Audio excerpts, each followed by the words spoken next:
In the spring of 1998, 39-year-old social worker Sabrina Sanders had seen her fair share of relationships. So after her recent divorce, the Oklahoma resident was looking forward to living life on her own terms. I had a wonderful relationship with my ex-husband, but his dreams weren't my dreams, and we were going separate ways. So I was excited about being single.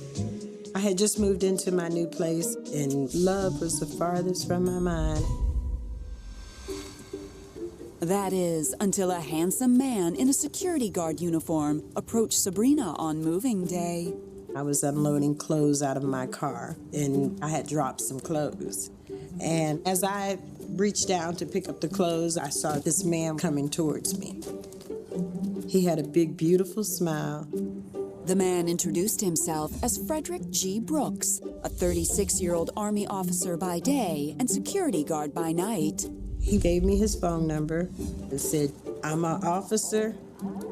If you need me for anything, I live right upstairs," letting me know that he would be looking out for me. It made me feel safe because this was my first place by myself. While settling in over the next few days, Sabrina couldn't help but notice Frederick around their apartment complex. One morning, I noticed that Frederick was at his truck, and there was a young lady with him. And the girl appeared to be pretty young, and I thought that maybe it might have been his daughter.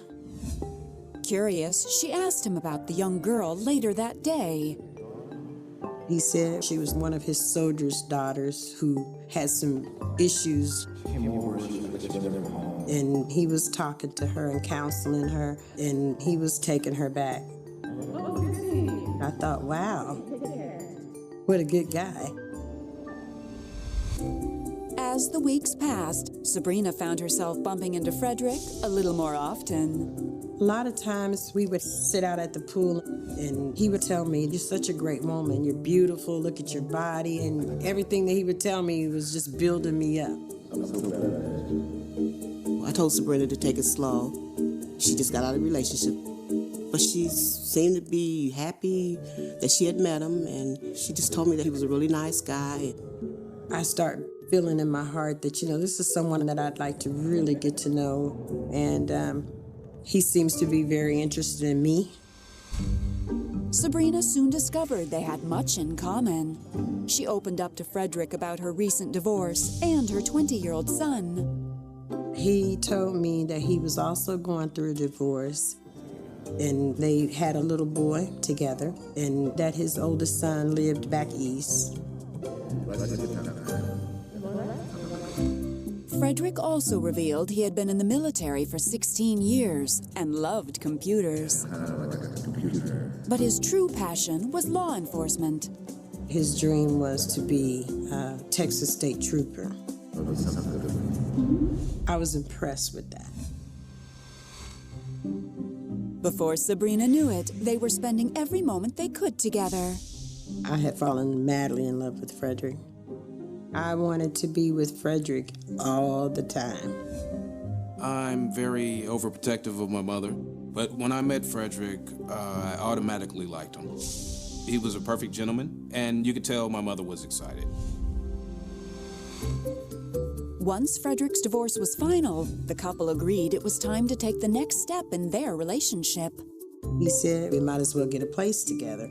I thought it was a good idea because we were together all the time. So we set up house and we enjoyed doing it.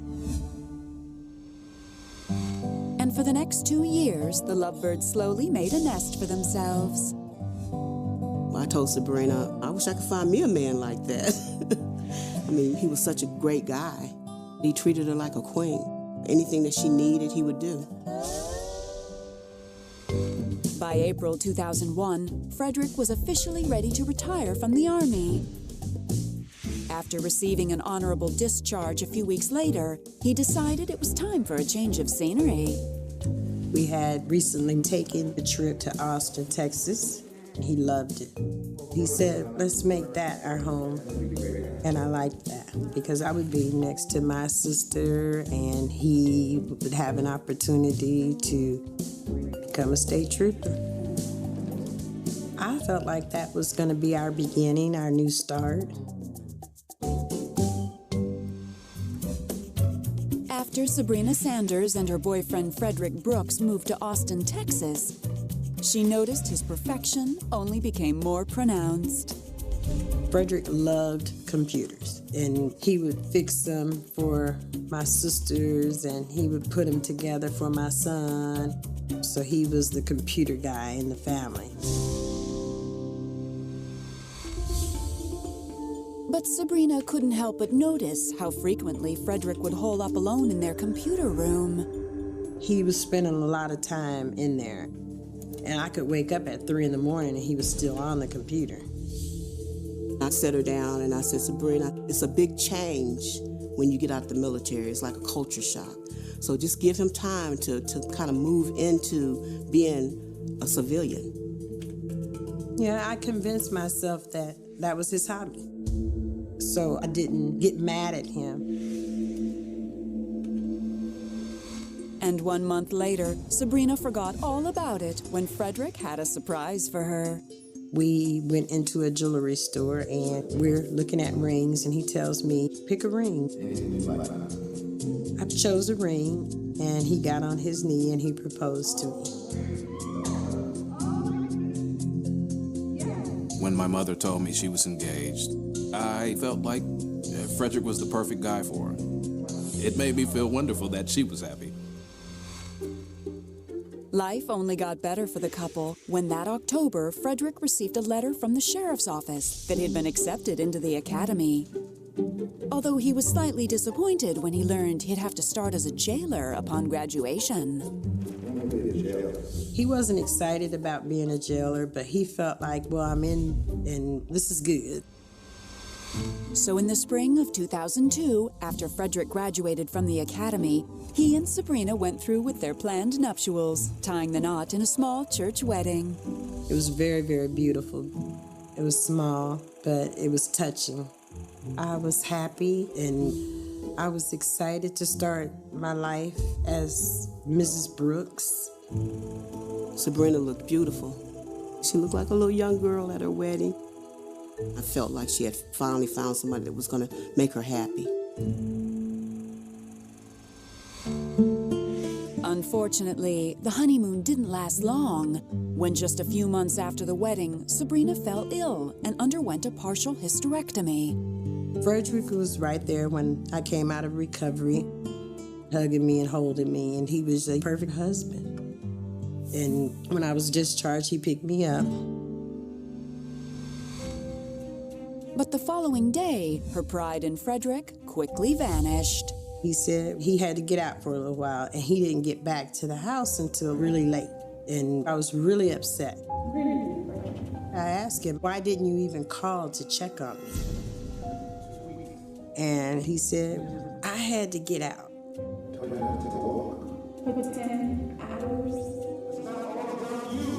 I was furious. I was hurt. I thought, something's wrong. Something's not right with this. So one night, Sabrina decided to creep into Frederick's computer room. And what she walked in on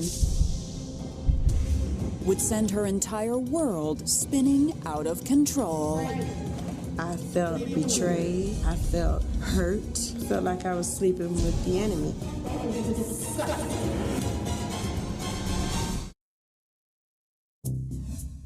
In the summer of 2002, Sabrina Brooks snuck into her husband Frederick's computer room and was shocked at what she saw. Frederick was sitting in front of the monitor, and I noticed on the monitor there was a young female, and she was dancing.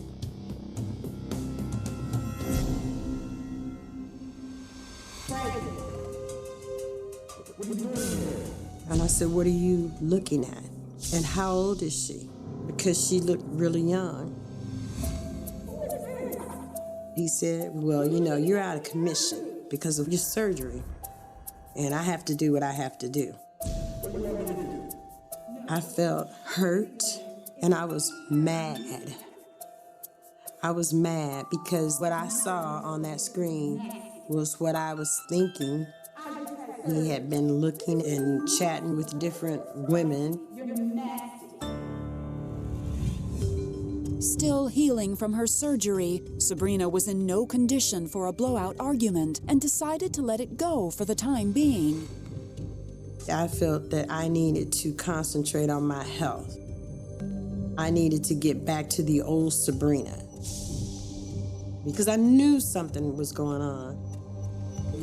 I told her, right now you're not feeling good, and some men do stuff like that, So I said, just calm down, because the surgery had her on pins and needles and emotional anyway. But the humiliation ate away at her. As months passed, I could not understand his behavior. I couldn't understand why this man that I thought I knew so well was changing. He was getting to act like he didn't even care, like I wasn't important anymore. So one morning in May 2003, after Frederick left for work, Sabrina decided to see what else her husband was up to. I got on the computer and I typed in his password, and it said wrong password. And at that time it prompted me. It said, would you like to change the password? And I changed the password. When his emails finally loaded, Sabrina was overcome by a wave of nausea. I noticed a lot of different emails, but one particular screen name stood out because there was a lot of emails and they were recent. One said, I cannot meet you on Thursday because I have to be at school. I can't miss any more school. I was thinking she's a college student, and I was very angry. This explained why he was acting strange. I knew there was another woman and he was having an affair. I felt like I was sleeping with the enemy. I felt like I was sleeping with someone that I didn't know. When Frederick called her later that morning, she couldn't contain her anger or her discovery. He said, what's wrong? I said, I'm in your email account and I'm reading your mail and I need to know who this person is.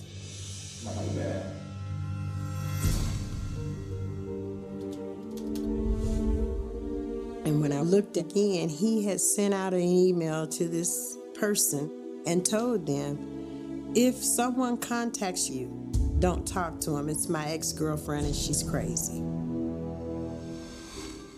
I added this person's name to my instant messenger. And when she logged on, I started talking to her and she told me that you're his crazy ex-girlfriend. And I said, no, I'm actually his wife. While defensive at first, the student finally began answering Sabrina's questions. So I am typing, have you met him?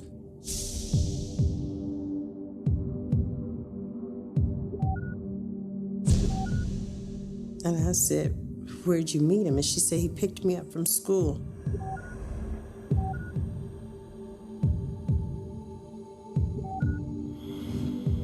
And she described my place. And then she told me he took her to a hotel. But before Sabrina could wrap her head around the betrayal, the girl would reveal that Frederick wasn't just a liar and a cheater. He was something much worse. It was just so unbelievable. We take an oath to do the right thing. He's hurting people. It hurt me so bad that he would do that. He didn't seem like that type of person.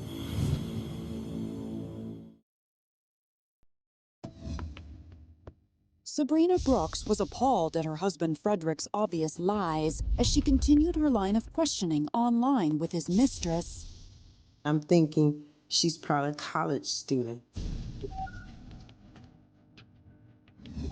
And she named off the school. And it was the high school.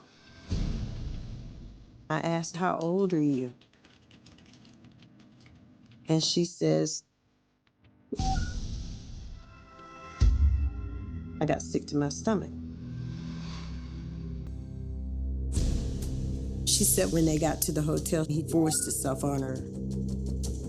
And I asked her, have you talked to anyone? Have you told anyone this? And she says, no, I'm scared.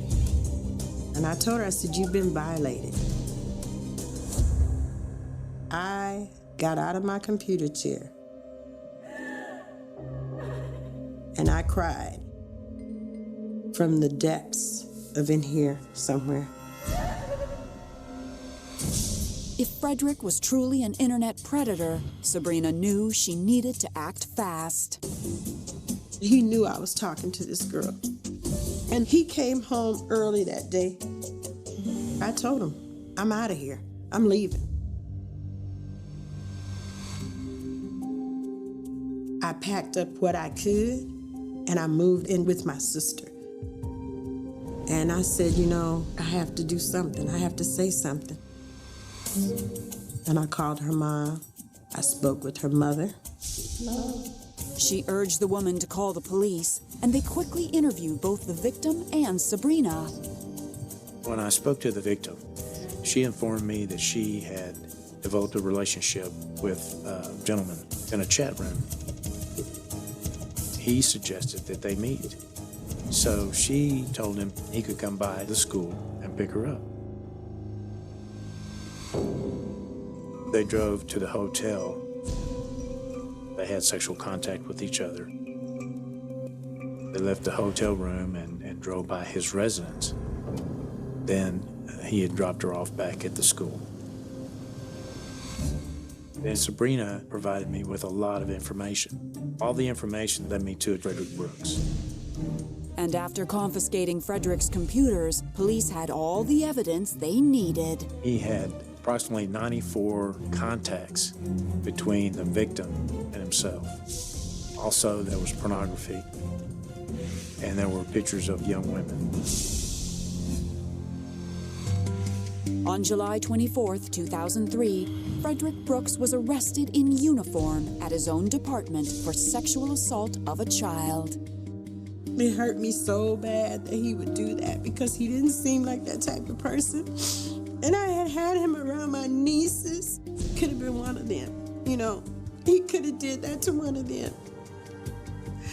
And I felt so bad for this young girl. I went from seeing Frederick as a role model to seeing him as a monster.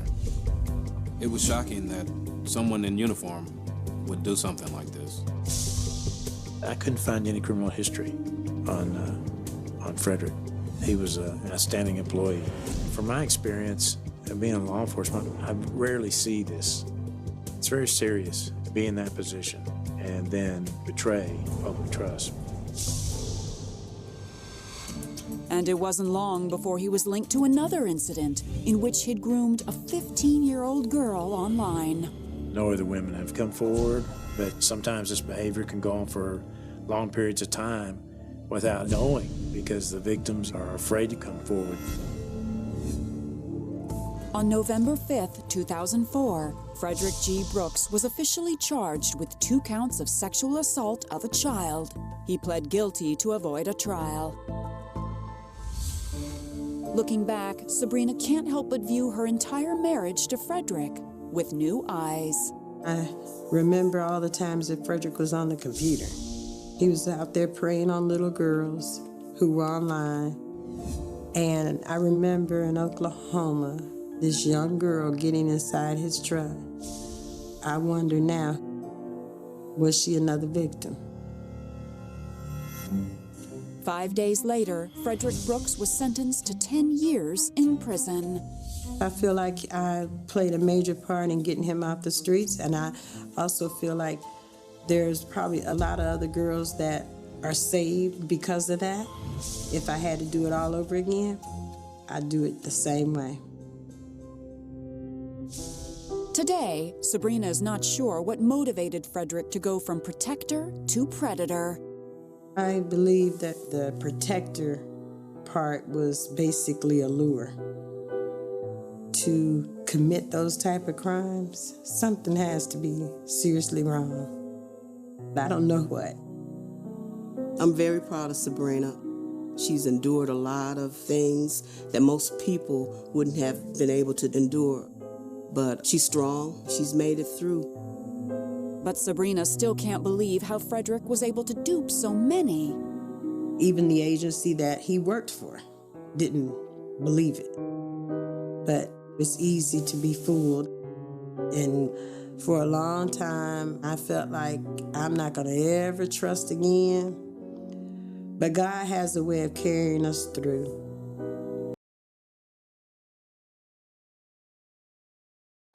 Growing up in Hot Springs, Arkansas, 18-year-old Lisa Yarbrough was raised with good manners and a strong faith in God. I actually prayed when I was a young teenager that I didn't want a lot of boyfriends. I wanted the one that I was supposed to meet and marry, and that was it. And one fall evening in 1991, while on a walk with a friend, it seemed Lisa's prayers were answered. This guy on a bike races by and goes, "Hi, ladies," and startled us. So we just kind of giggled at ourselves. The guy comes back and he's like, "I didn't mean to startle you ladies. I'm Dennis Bradford." Lisa was instantly taken with the 23-year-old's good looks and Southern charm. He was very handsome. Just by the way he said, "I apologize, ladies," really caught my attention immediately because he was a gentleman. The girls invited him to a local hangout. And over drinks, Dennis told Lisa he had recently moved from Texas and was studying to become a stonemason. We got along great. We talked about things that we like to do. I grew up on a farm, so I'd tell him about the slow country life, and he would tell me about life in the big city. He was just so fun to be around. I wanted to get to know him better. And it wouldn't take long. Soon, Lisa and Dennis were spending every day together. And Lisa quickly realized Dennis just might be the one. I liked his personality. He always had a smile on his face. So I knew right away that we really clicked. So when Dennis proposed in the winter of 1992, Lisa didn't hesitate to say yes. 1 month later, she and Dennis made it official. You know, we did have very limited funding, so my cousin did all of the dresses. The flower arrangements were flowers that we picked off the side of the road on the way to the church. It was a nice little country wedding, and we were happy. Eager to start their new lives together, the young newlyweds moved from the big city onto a 400-acre farm in Bonnerdale, Arkansas, owned by Lisa's grandmother. She had a big farmhouse up on the hill, and we had a trailer next door to her house. Dennis would help out with the chores around the farm. Get the tractor started up and get the cows up, mend fence, all that kind of stuff. Working on a farm is really hard work. Dennis seemed to enjoy country living, and later that year, the couple was thrilled to welcome a son into their world. I was extremely excited. I always wanted children. Dennis seemed to be very happy about having a family. But Lisa started to notice a change in Dennis. A marked departure from his usual wide-as-a-country-mile smile. I could tell as time went on that the country life maybe didn't suit him. I was seeing a depression come out. He would become just so quiet and reflective. I kind of felt like it was just a culture shock for him, and he was adjusting. But the following year, Lisa gave birth to a daughter and noticed that when Dennis was with his children, his lighthearted nature returned. He became an active and doting dad. I knew my dad as a fun, loving, kind, gentle person. I remember he would read to me. He would tell me stories. He'd just immediately make me laugh. But what should have been an idyllic time was tainted by Dennis's unpredictable mood swings. One night, we were just wrestling around playing, and I got him pinned down, and we're laughing. And he's smiling up at me, and he said, "I just wish I was dead." And he pushed me away from him, got up, walked out of the house. I was so angry because I knew a lot of people that would give anything to have the life that he had. But Dennis returned 15 minutes later with a full apology.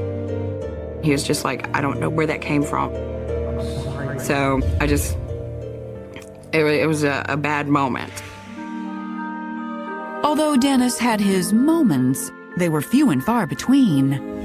For the most part, there were no bumps in the road.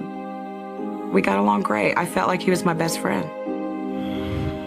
And Dennis could always make Lisa laugh with his stories. But one afternoon, Dennis went a little too far with one of his tall tales. He's kind of leaned up against a fence post with a smile on his face. And he said, "You know that little girl that they talk about on TV? You know that girl that got kidnapped?" And he said, "I did it." I was like, "You did nothing of the sort, you know? Why are you trying to get a rise out of me right now?" You know, he's kind of like, "Yeah, that was a bad joke," and kind of like left it at that. Bad jokes aside, Lisa started to notice that things with Dennis were a little more off than ever. And it wasn't just his stories. He would have these quiet, reflective times, and then they would end up with him, leaving and going out to drink and not even telling me where he was going. And then I wouldn't see him till 6 o'clock the next morning. I would just sit and worry. Though Dennis was a loving father, Lisa could tell that her once perfect marriage was coming to an end. I would tell him our relationship can't continue like this. Something's got to change. We had started talking about going our separate ways, but maintaining a friendship so that, we could raise our kids together. I didn't want them not having a relationship with their dad. So in the fall of 1994, after 2 years of marriage, Lisa and Dennis moved their family back to Hot Springs and decided to separate, but continued to live under one roof for the sake of their children. I felt like I was just in my life and he was in his life. I was very disappointed. But I had to remind myself that I deserve to be happy.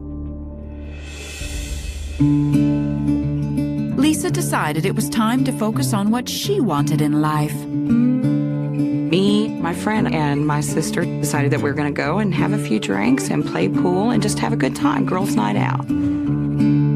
But when Lisa came home, she saw a strange side to Dennis. All the lights were off. It was completely dark, and flipped on the light, and he's sitting in a chair right across from the doorway. And he just had this blank look on his face. And he's like, "Where have you been?" I was like, "You have no right to be mad at me whatsoever." And then he got to where he was laughing, he's smiling, he's like, "You're right, I don't know what I was even thinking, getting mad, He's like, I guess I see how it feels, And Dennis still pulled the occasional all-nighter, but on April 16th, 1996, he didn't return until 10 a.m., the longest he had ever stayed out.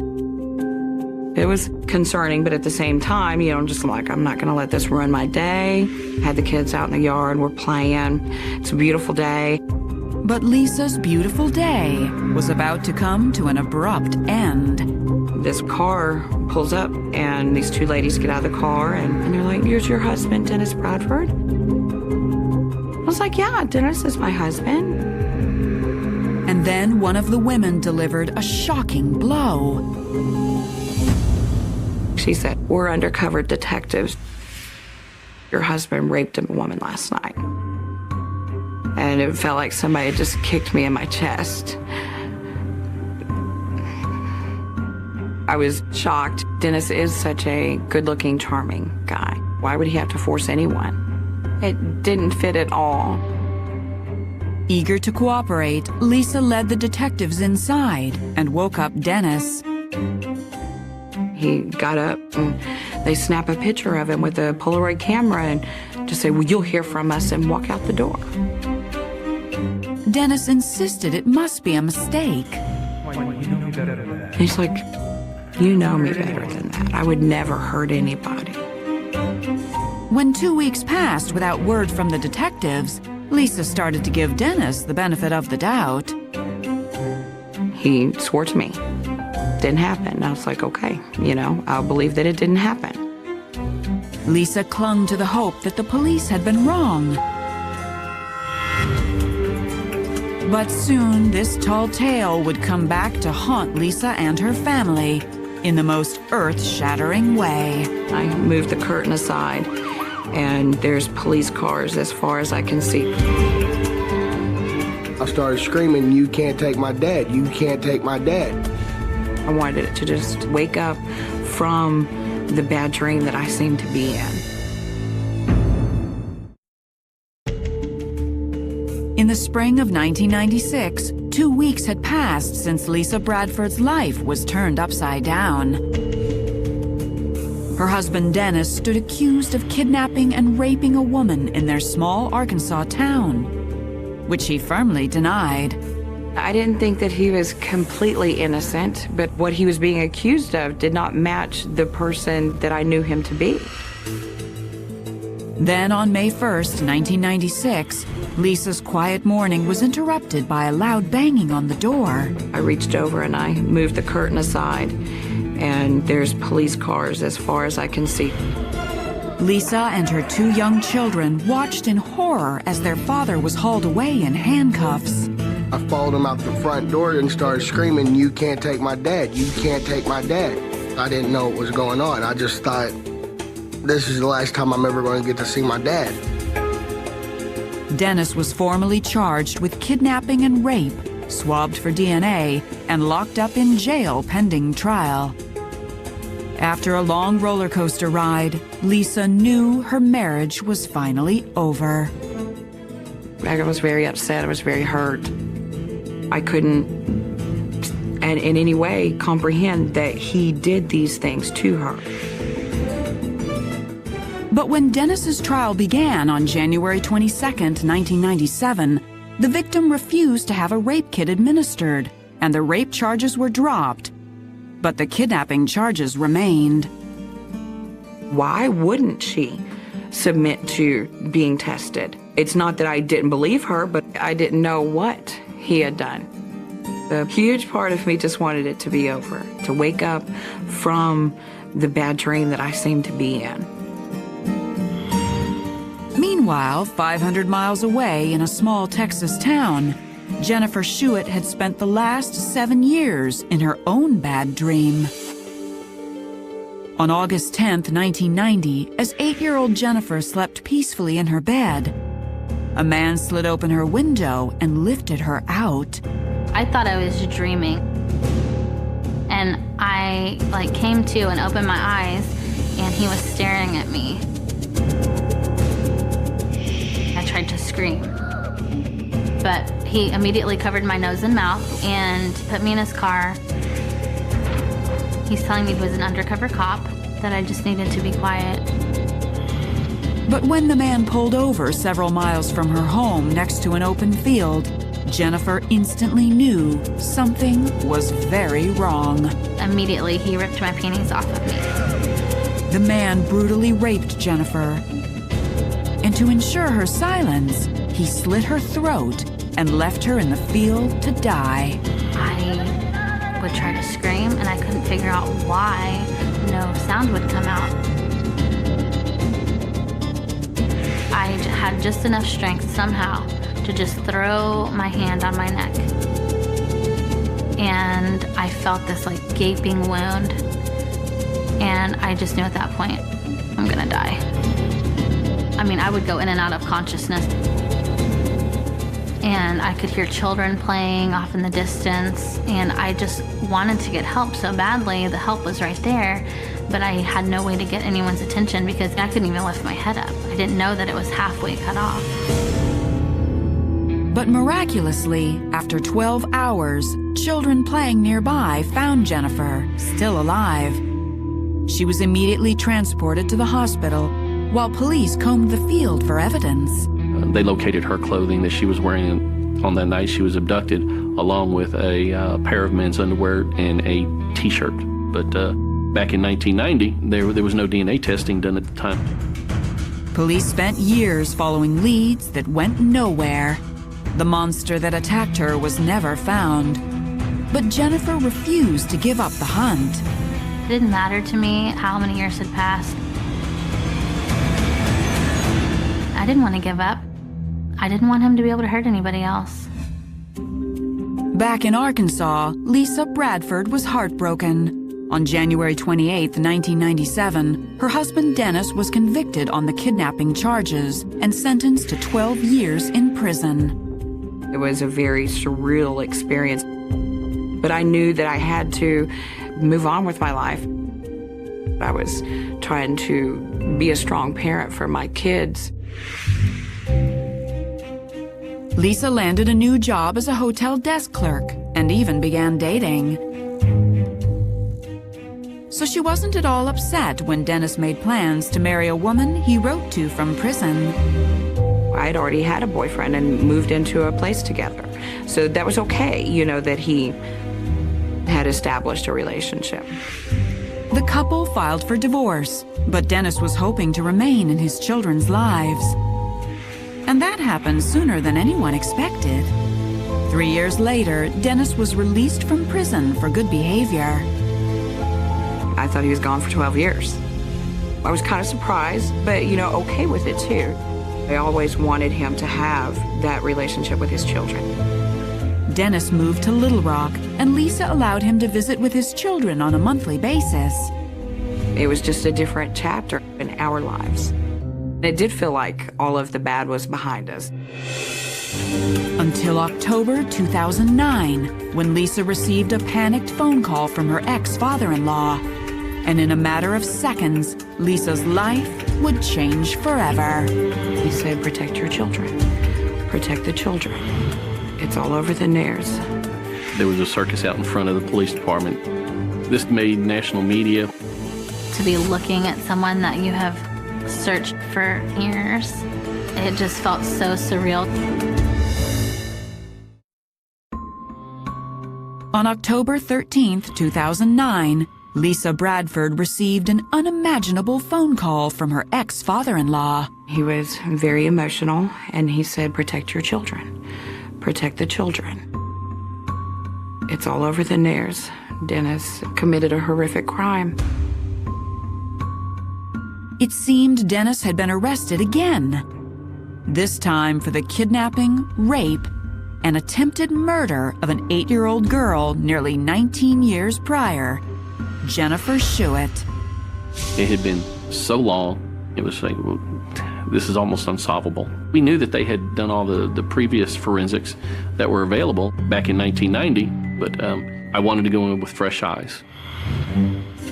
So detectives submitted previously unprocessed DNA into CODIS, the National DNA Database. And in September 2009, they got a hit. Dennis Earl Bradford. DNA from his 1996 arrest had been linked to Jennifer's vicious attack. It devastated me. Everything that I ever knew was just blown away. Anybody could be an evil monster. I looked over to the TV. I was like, there goes that wonderful, fun, spectacular dad walking across the screen in handcuffs. It was a little unbelievable, like it was hard to grasp. While Lisa and her children struggled with this new reality, Dennis was extradited to Dickinson, Texas, where Jennifer was waiting. We put him into a room, a special room that had mirrors so that Jennifer could see him. So it was a pretty good feeling.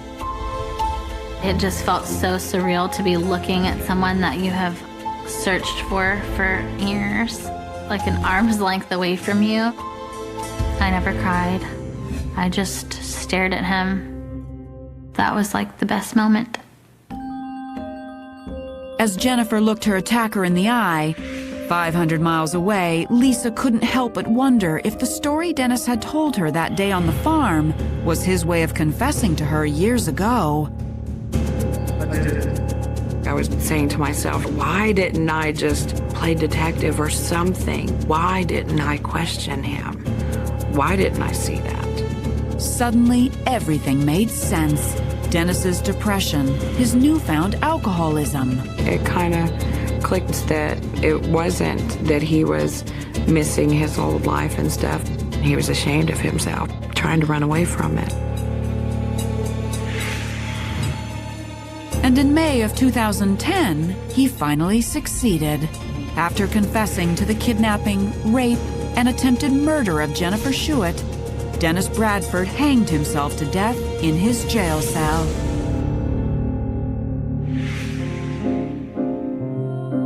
Today, Lisa thanks God every day that Jennifer Schuett lived to see her attacker in custody. I'm in awe of her strength and for her to be able to tell her story. She's amazing. I'm here to encourage other people to share their stories and to seek justice. That's what I'm alive for. And Lisa has tried her best to show that strength in her own life, although it's been hard for her to trust others. It's still hard. Imagining the person that I knew is also this person that committed this heinous crime. But at the same time, we just gotta keep moving forward. 40 years. That is how long a secret can breathe in the dark before the light finally finds it. California, 1980. The air was thick with the scent of jasmine, the low hum of a world on the brink of a digital revolution, and the intoxicating, dangerous freedom of the West Coast. But in the shadows of the Ventura County canyons, something was rotting. Something that wasn't supposed to be there. This wasn't just a murder. It was an erasure. A cold case that froze the hearts of a generation. They called it the Canyon Mystery, a name that suggested something ethereal, something almost natural. But there was nothing natural about what they found beneath the brush. It was a decade of neon and excess, but for one family, 1980 was the year the clock stopped. Imagine the silence of a house where a phone never rings, where a bedroom remains a time capsule of posters and perfume, waiting for a girl who would never walk through the door again. This is the story of a 40-year wait. This is the story of how science finally caught up to a monster. October 14th, 1980. The sun was dipping below the Pacific horizon, painting the sky in bruises of purple and gold. Elena Rodriguez, 19 years old, finished her shift at the Pacific View Diner. She was a girl of dreams, of bright smiles, and a future that felt as wide as the ocean she lived beside. She waved goodbye to her coworkers, tucked her tips into her purse, and climbed into her tan 1974 Ford Pinto. The engine turned over with a familiar rattle. She adjusted the rearview mirror, perhaps checking her hair, perhaps just catching the last glimpse of her own reflection before driving into the night. She was headed home. A 20-minute drive. A straight shot down the coast. But Elena never made it to the porch light her father had left on. She never made it to the dinner table. Somewhere between the neon lights of the diner and the quiet suburbs of Ventura, Elena Rodriguez vanished into thin air. The next morning, the silence was broken by the sound of a California highway patrol siren. Her Ford Pinto was found abandoned on a lonely shoulder of Highway 1. The door was unlocked. The keys were gone. But her purse sat untouched on the passenger seat, her hard-earned tips still tucked inside. No sign of a struggle. No broken glass. No skid marks. Just an empty car and the mocking sound of the waves crashing against the cliffs below. It was a crime scene that told no stories.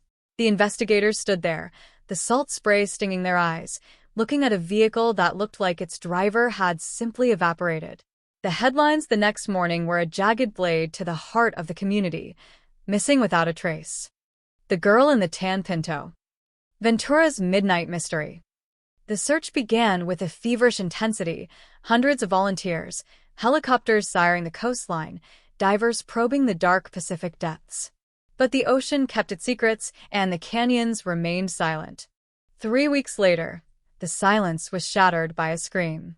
A hiker, straying off the beaten path in the rugged terrain of the Santa Monica Mountains, stumbled upon a sight that would haunt his dreams until his dying day. Beneath a canopy of ancient oaks, partially obscured by the dry California scrub, lay the remains of Elena Rodriguez. The scene was a nightmare carved into the landscape. The brutality was surgical, cold, and calculated. There was no evidence of a panicked attack. This was the work of someone who took their time. Someone who enjoyed the stillness of the woods. The coroner's report was a litany of horrors: blunt force trauma, strangulation, and a level of post-mortem violence that suggested a deep, simmering hatred for the living. But the most chilling detail? A single, pristine white carnation placed in the victim's hand. A signature. A taunt. A message left for anyone brave enough to look. The investigation hit a wall of 1980s technology. DNA was a term relegated to textbooks, not police labs. Fingerprints were smudged by the elements. Witnesses were non-existent. The detectives worked in a haze of cigarette smoke and frustration, chasing ghosts that vanished as soon as they turned the corner. They looked at the boyfriends. They looked at the strangers. They looked at the drifters passing through on the 101. Every lead turned into a dead end. Every suspect had an alibi that held just enough water to keep them out of handcuffs. The case file grew thick, then dusty, then yellowed with age. The headlines faded. The canyon mystery became a cautionary tale whispered to daughters before they went out at night. Don't end up like Elena. Don't stop on the highway. The fear became a part of the geography, a shadow that never quite lifted, even when the sun was at its brightest. Decades passed. The 80s turned into the 90s. The 90s bled into the new millennium. The world changed. The diner where Elena worked was torn down and replaced by a Starbucks.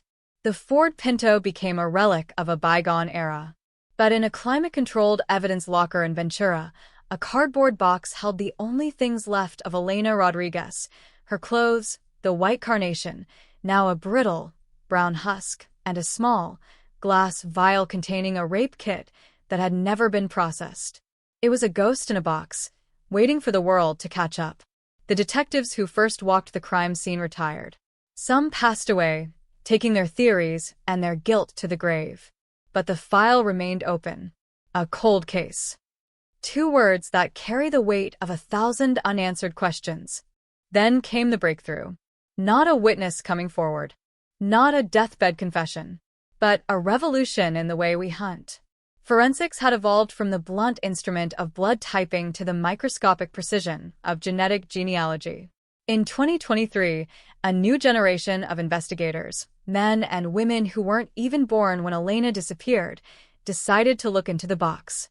They took the degraded biological samples that had been sitting in a freezer for over 40 years, and they sent them to a specialized lab. They weren't looking for a direct match in a criminal database. They were looking for a family tree. They were looking for a trail of ancestors that would lead them to a name. They were hunting a ghost using the very blueprint of life itself. The results came back like a thunderclap. The DNA didn't just match a suspect. It mapped a lineage. It led the investigators to a small town in the Midwest, to a family that had no idea their relative was a monster. They followed the branches of the tree, narrowing it down, person by person, generation by generation, until they landed on a single name. A man who had lived a quiet, unremarkable life. A man who had worked as a long-haul trucker in the late 70s and early 80s. A man who had been in Ventura County on October 14, 1980. His name was Arthur Vance. He was 72 years old, living in a suburban home with a manicured lawn and a wife who thought she knew him. He was a grandfather. He was a neighbor. He was the man who had been hiding in plain sight for 4 decades. The arrest was a cinematic collision of the past and the present. When the SWAT team swarmed his quiet street, Vance didn't run. He didn't fight. He looked at the officers with a vacant expression, as if he had been expecting them for a very long time. In his garage, they found a collection of old newspapers, yellowed clippings of the Canyon mystery. He had kept the trophies of his terror. He had watched the world move on while he remained anchored to that night in 1980. The interrogation was a masterclass in psychological warfare. Vance sat in the cold light of the interview room, his hands shaking, his voice a gravelly whisper. He spoke of the urge. He spoke of the highway. He spoke of Elena's last moments with a detached, chilling clarity that made the veteran detectives sick to their stomachs. The revelation sent shockwaves through the community. The canyon mystery was solved, but the closure felt like a second wound. To realize that the monster had been breathing the same air, shopping in the same grocery stores, and growing old while Elena's life had been frozen at 19 was a bitter pill to swallow. The trial was a media circus, a final confrontation between the ghost of a girl and the shell of a man. The courtroom was packed with Elena's aging siblings, her friends who were now grandparents, all looking for a reason. But there is no reason for such evil. Only facts. Only the cold, hard reality of a life stolen and a justice delayed.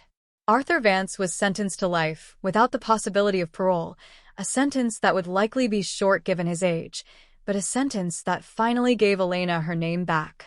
The story of California 1980 is more than just a solved cold case. It is a testament to the fact that time does not heal all wounds, but it does eventually yield the truth. The Santa Monica Mountains still stand tall, their shadows long and deep. The waves still crash against the cliffs of Highway 1. But the air feels different now. The canyon mystery is gone, replaced by a somber peace. Elena Rodriguez is no longer a headline or a cautionary tale. She is a reminder that no matter how far a killer runs, no matter how deep they bury their secrets, the past is never truly dead. It's just waiting for the right moment to speak. And when it does, it speaks with the force of 1,000 voices, demanding to be heard, demanding to be remembered, and finally, demanding to be set free. The silence of the courtroom was not a peaceful one. It was a heavy, suffocating weight that seemed to press the oxygen right out of the room as the details of Arthur Vance's life began to unravel.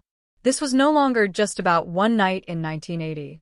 The solving of Elena Rodriguez's murder was the first domino in a line that stretched back decades, a dark trail of breadcrumbs leading into the deepest recesses of the American West. Investigators began to realize that a man like Vance, a man who could kill with such calculated, ritualistic precision, doesn't just stop. He doesn't just wake up one morning and decide to be a monster, and he certainly doesn't retire after a single act of depravity. As the digital ink dried on the headlines of his arrest, a task force was already forming in the shadows, armed with his DNA profile and a list of Jane Does that stretched from the Mexican border to the Canadian line. They were looking for the pattern. They were looking for the signature of a ghost who had spent 40 years pretending to be a man. The pattern emerged with terrifying speed. In the early 80s, the interstate highway system was a hunting ground, a series of veins and arteries where a predator could move unseen, striking in one jurisdiction and vanishing into the next before the body was even cold. Vance was a trucker, a nomad behind the wheel of an 18-wheeler, a king of the asphalt who answered to no one. Every truck stop was a potential stalking ground. Every stranded motorist was a potential victim. Detectives began cross-referencing Vance's old logbooks, yellowed, handwritten ledgers of miles driven and fuel consumed, with the locations of unsolved murders along the I-5 corridor. The map began to bleed red. A waitress in Oregon, a hitchhiker in Washington, a young mother whose car broke down outside of Bakersfield. The canyon mystery was just the beginning. It was the key that unlocked a warehouse of horrors. The tension in the investigation shifted from who to how many. Inside Vance's unassuming suburban home, the forensic teams were stripping the walls. They weren't just looking for physical evidence. They were looking for the psyche of a killer. Behind a false panel in the basement, they found it. It wasn't a collection of jewelry or clothing, but something far more disturbing, a meticulous archive of Polaroids. Each photo was a timestamp of a life extinguished. Each image was a trophy. The lighting in the basement was dim, the air smelling of damp earth and old paper, as the lead investigator flipped through the stack. He saw Elena Rodriguez. He saw faces that had been nameless for 40 years. He saw the evolution of a predator who had perfected the art of disappearing. The shock to the community was visceral. The kind old neighbor was a serial killer who had been hiding his gallery of death just feet away from where neighborhood children played. The media coverage became a firestorm. The interstate butcher. The highway ghost. The man with the Polaroids. The headlines were relentless, each one a hammer blow to the collective consciousness of a public that thought it was safe. The fear of 1980 returned, but this time it was amplified by the realization that the danger had never actually left. It had just aged. It had grown gray hair and bought a lawnmower. The disconnect between the man in the mugshot, a frail, balding grandfather, and the actions depicted in those photos created a sense of psychological vertigo. People looked at their own neighbors with newfound suspicion, wondering what secrets were buried in their basements, what memories were tucked away in their attics. The trust that holds a community together began to fray at the edges, replaced by a cold, sharp paranoia. As the task force dug deeper, they encountered the dead zones, periods of time where Vance's logbooks went dark, where his whereabouts were unaccounted for. These were the gaps where the true nightmares lived. They realized Vance hadn't just been killing, he had been studying the police. He had followed the news. He had adjusted his methods to stay one step ahead of the evolving forensic science. He was a student of his own crimes, a man who derived as much pleasure from the evasion as he did from the act itself. The investigators felt like they were playing a game of chess against a grandmaster of the macabre, someone who had been playing for 40 years while they were just learning the rules. The frustration was palpable in the precinct, the coffee growing cold as they stared at a map of the United States covered in pins, each one representing a life that might have ended at the hands of the man in cell block 4. But the most chilling discovery wasn't in the photos or the logbooks. It was in the letters. Hidden inside an old toolbox in the garage were hundreds of unsent letters addressed to the families of his victims. They weren't apologies. They were detailed, taunting accounts of the final moments of their loved ones. Vance had written them as a way to relive the power he felt, a way to keep his victims alive in his mind so he could kill them over and over again. He had never sent them because the risk was too great, but the intent was there, a desire to inflict a secondary trauma that would last a lifetime. The detectives reading them had to take frequent breaks, the sheer malice on the pages enough to turn the strongest stomach. It was the ultimate cold case revelation. The killer wasn't just a man who had committed a crime. He was a man who had made a religion out of his own depravity. The legal battle that followed was a grueling marathon of motions and hearings.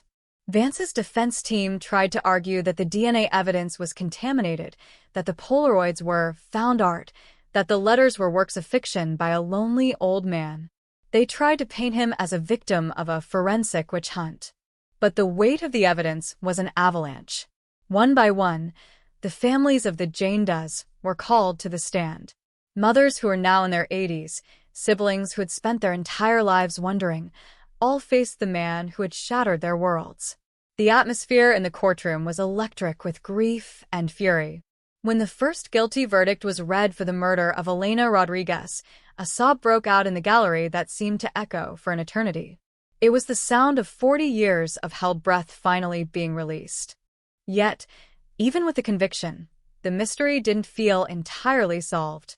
Vance remained a riddle. He would sit in court with a smug, distant smile, as if he knew something the rest of the world didn't. He refused to provide the locations of the bodies that hadn't been found. He held on to his final secrets like a miser clutching gold. The interstate butcher was going to jail for the rest of his life, but he was taking a map of his crimes to the grave. This was the final act of his cruelty, denying the families the one thing they needed most, a place to mourn. The closure was partial, a jagged edge that refused to be smoothed over. The cold case was solved on paper, but the emotional ledger remained deeply in the red. Outside the courthouse, the California sun continued to beat down on the pavement, indifferent to the drama unfolding inside. The world kept spinning, but for the families of the victims, time had finally begun to move again, however slowly. They held press conferences on the steps, their voices trembling as they thanked the investigators who had never given up. They spoke of justice, but the word felt hollow against the backdrop of four lost decades. You could see it in their eyes, the exhaustion of a lifetime of waiting. The monster was in a cage, but the scars he left behind were permanent. The canyon mystery had been a wound that refused to scab over, and even now, with the truth revealed, the skin was thin and bruised. The legacy of the 1980 California cold case became a turning point in criminal justice. It proved that no case is truly dead, as long as there is a sample of DNA and a detective with enough grit to pursue it. It sparked a nationwide movement to process the backlogs of rape kits and unidentified remains. Thousands of boxes, once forgotten in dusty corners of evidence rooms, were brought into the light. Elena Rodriguez became the face of a new era of forensic accountability. Her name was no longer a symbol of a mystery, but a symbol of hope for the thousands of other families still waiting in the dark. The tragedy of her death had become the catalyst for a revolution that would eventually bring hundreds of other highway ghosts to justice. But as the cameras turned away and the news cycle moved on to the next sensation, the shadow of Arthur Vance remained. He was a reminder that evil doesn't always look like a monster. Sometimes, it looks like the man next door. It looks like the grandfather who waves at you from his porch. It looks like the silence of a long, empty highway at midnight. The case was solved, but the questions it raised about the nature of human darkness remained unanswered. How does a man live a double life for 40 years? How many more are out there, hiding behind a mask of normalcy, waiting for the technology to catch up to them? The chill that settled over Ventura in 1980 never truly went away. It just became a permanent part of the atmosphere, a reminder that the past is always just one DNA strand away from coming back to life. The breakthrough didn't happen in a dusty interrogation room or under the flicker of a street lamp. It happened in a sterile, fluorescent-lit laboratory where the language of the dead is translated into the data of the living. To understand how Arthur Vance was finally unmasked, you have to look at the invisible architecture of the human cell. By 2024, the science of investigative genetic genealogy, IgG, had become the ultimate predator of predators. Forensic technicians took the degraded, 44-year-old biological samples from Elena Rodriguez's case and uploaded them not to CODIS, the restricted police database, but to public ancestry sites.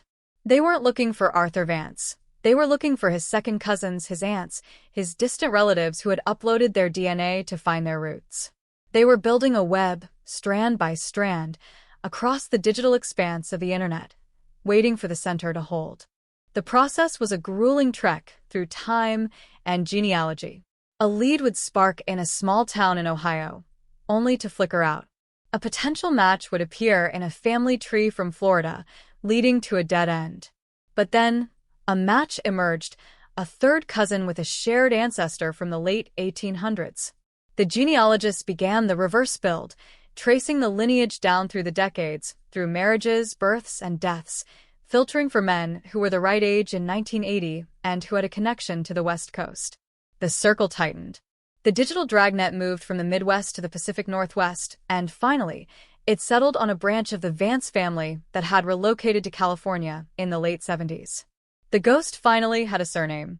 But the most haunting revelation of the forensic deep dive wasn't just Vance's identity. It was the discovery of his patient zero. As the task force mapped Vance's movements, they found a case that predated Elena Rodriguez by 5 years. 1975, San Bernardino. A 16-year-old girl named Sarah Miller had disappeared while walking to a high school football game. Her body was never found, but her backpack had been discovered in a drainage ditch, soaked in rain and oil. Inside that backpack, tucked into a side pocket, was a single, withered flower, a white carnation. It was the birth of a ritual.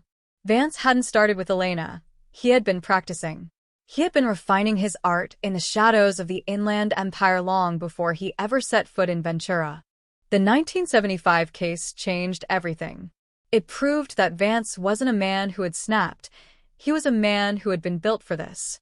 The investigators realized that the canyon mystery was actually the midpoint of a career that likely spanned over half a century. They went back to the 1975 crime scene photos, grainy, black and white images of a muddy ditch and a discarded backpack.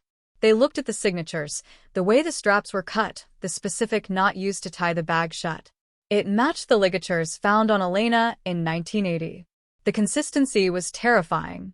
It was the work of a man who viewed his victims not as people, but as components in a long-running, private play. He was a creature of habit, and his habits were lethal. As the news of the 1975 connection broke, a chilling realization swept through the cold case community. Sarah Miller was likely buried somewhere in the vast, arid expanse of the Mojave Desert.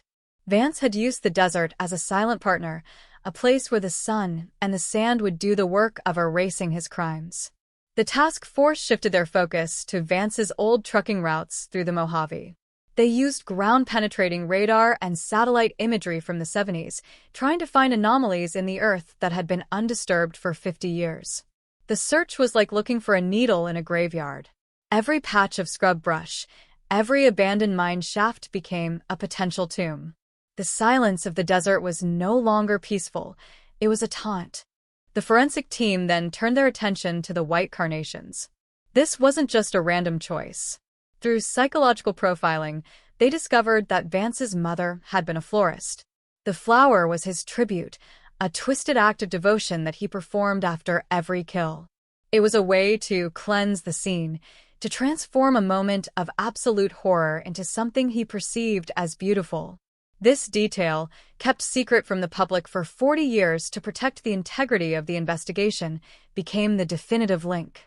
When they searched Vance's basement in 2024, they found a hidden compartment in a workbench containing a stack of pressed, dried flowers, each one labeled with a date and a set of coordinates. He hadn't just kept Polaroids, he had kept a botanical map of his murders. The sheer volume of the coordinates was staggering. There weren't just 2 or 3. There were dozens. The map spanned from the redwood forests of Northern California down to the sun-bleached outskirts of San Diego. Vance had been a shadow moving through the Golden State, leaving a trail of white carnations that no one had been able to connect. The investigators stood in that basement, surrounded by the physical evidence of a lifetime of slaughter, and realized they were looking at the work of one of the most prolific unidentified serial killers in American history. The California 1980 case wasn't a single story. It was the opening chapter of an epic of human cruelty. The tech-driven hunt continued, with digital forensics. They cracked Vance's old encrypted files. He had tried to modernize his trophies. On an old, dusty hard drive, they found a digital diary. It was written in a cold, clinical tone, as if he were a scientist observing his own experiments. He described the hitchhiker culture of the 70s with a predatory nostalgia, mocking the girls who thought they were safe because they were free spirits. He wrote about the adrenaline of the highway, the way the vibration of the truck engine masked the screams of his victims, and the peace he felt when he finally placed the flower in their hands. The diary was the final nail in the coffin of his humanity. There was no remorse, only a sense of accomplishment. As the Patient Zero investigation moved forward, the families of the missing from the mid-70s began to flood the tip lines. Every unsolved disappearance within 50 miles of Vance's old routes was being re-examined. The Sarah Miller case became the new focal point, a chance to find a body that had been missing for half a century. The desert search intensified. Drones equipped with LiDAR technology flew over the Mojave, stripping away the vegetation to see the contours of the ground as they existed in 1975. It was a race against time. Vance was aging, his health failing in prison, and the secrets of where he had hidden his first victims were dying with him. The tension reached a breaking point when a LiDAR scan revealed a series of depressions near an old, defunct way station where Vance used to stop. The location matched a set of coordinates from the botanical map. The forensic team moved in with the precision of an archaeological dig. They brushed away decades of dust and silt, their hearts pounding in the heat of the desert sun. And there, 3 feet below the surface, they found the remains of a small, silver locket. Inside the locket, protected by the dry heat, was a photo of a teenage girl in a 1970s school portrait. Sarah Miller. After 50 years, the first victim had been found. The loop that began in 1975 and culminated in the 1980 Ventura case was finally closing. The discovery of Sarah Miller's remains was the catalyst for a total reevaluation of Vance's career. It wasn't just about the murders anymore. It was about the systemic failure that allowed a man to drive a truck across state lines for 40 years while carrying a gallery of death in his wake. The California 1980 case had evolved into a national scandal, forcing police departments to realize how much information they had missed by not sharing data across jurisdictions. Vance was the ghost who thrived in the gaps between the files, the man who lived in the white space of the law. But the science had finally filled those gaps. The light was now so bright that there was nowhere left for the highway ghost to hide. The discovery of Sarah Miller's locket was the crack in the dam that finally shattered Arthur Vance's silence. As the forensic teams worked under the brutal Mojave sun, back in the clinical, airless confines of the high-security infirmary, the interstate butcher was fading. The man who had once been a titan of the asphalt was now a skeletal figure tethered to an oxygen tank. But his mind remained sharp, a steel trap rusted only by time. Sensing the end, and perhaps fueled by a final, narcissistic need to be the center of the story, Vance began to talk. This wasn't a confession born of guilt. It was a guided tour of a graveyard. He called it his dark ledger, a mental map of every mile, every exit, and every soul he had extinguished from 1975 to the turn of the millennium. The detective sat across from him, recorders humming, as he began to list names that hadn't been spoken aloud in decades. He started with the Pacific Northwest. 1982, a rainy stretch of Highway 99 near Eugene, Oregon. He spoke of a girl with a yellow raincoat who looked like sunshine in the mist. He described the way he lured her into the cab of his truck with the promise of a dry ride and a warm meal. He remembered the specific brand of gum she was chewing. This level of detail was the hallmark of a true sociopath. The victim was not a person, but a collection of sensory memories. The Oregon authorities, listening to the live feed hundreds of miles away, felt the blood run cold in their veins. They pulled a file from the cold archives. Rebecca Lane, 18 years old, missing since November '82. Vance gave them the coordinates. A shallow grave beneath a bridge that thousands of people drove over every single day. He had watched them from his rearview mirror, a secret king of the highway, laughing at the world that drove right over his crimes. The ledger grew longer, more twisted, and more expansive. Vance wasn't just a California killer, he was a national plague. He moved from Oregon to Arizona, describing a 1985 disappearance in the outskirts of Flagstaff. Then to Nevada, where he left a trail of white carnations in the neon shadows of Reno. The scale was unprecedented. Investigators realized they weren't just dealing with a serial killer, they were dealing with an era. Vance had exploited the vulnerability of a mobile, hitchhiking generation, a time when stranger danger was a new concept and the borders between states were digital voids. He moved through these voids like a shark in dark water, always swimming, always hunting. Each new confession triggered a fresh wave of grief in a different corner of the country, as families who had long ago given up hope were suddenly pulled back into the nightmare. But the most shocking entry in the dark ledger came when Vance reached the year 1994. By then, the world was changing. Cell phones were appearing. Surveillance was tightening. But Vance had adapted. He spoke of a young woman in a small town in Idaho, a girl who worked at a truck stop where he was a regular. He had played the kindly old driver for months, building a rapport, becoming a fixture in her life. This wasn't a crime of opportunity, it was a long-game betrayal. When he finally struck, he didn't just kill her. He moved into her apartment for 3 days while the police were searching for her. He sat on her couch, watched the news reports of her disappearance, and ate the food from her fridge. The sheer psychological horror of this revelation paralyzed the room. It was a level of intimacy and invasion that went beyond simple murder. It was the total erasure of a human being. The detectives began to notice a shift in Vance's tone as he moved through the ledger. He wasn't just recounting facts, he was performing. He would stop to ask if they were impressed. He would correct their pronunciation of victims' names.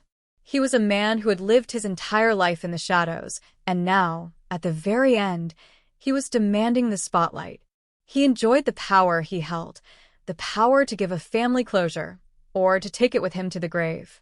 He began to play games, offering a location in exchange for a specific meal or a piece of information for a cigarette he wasn't allowed to have.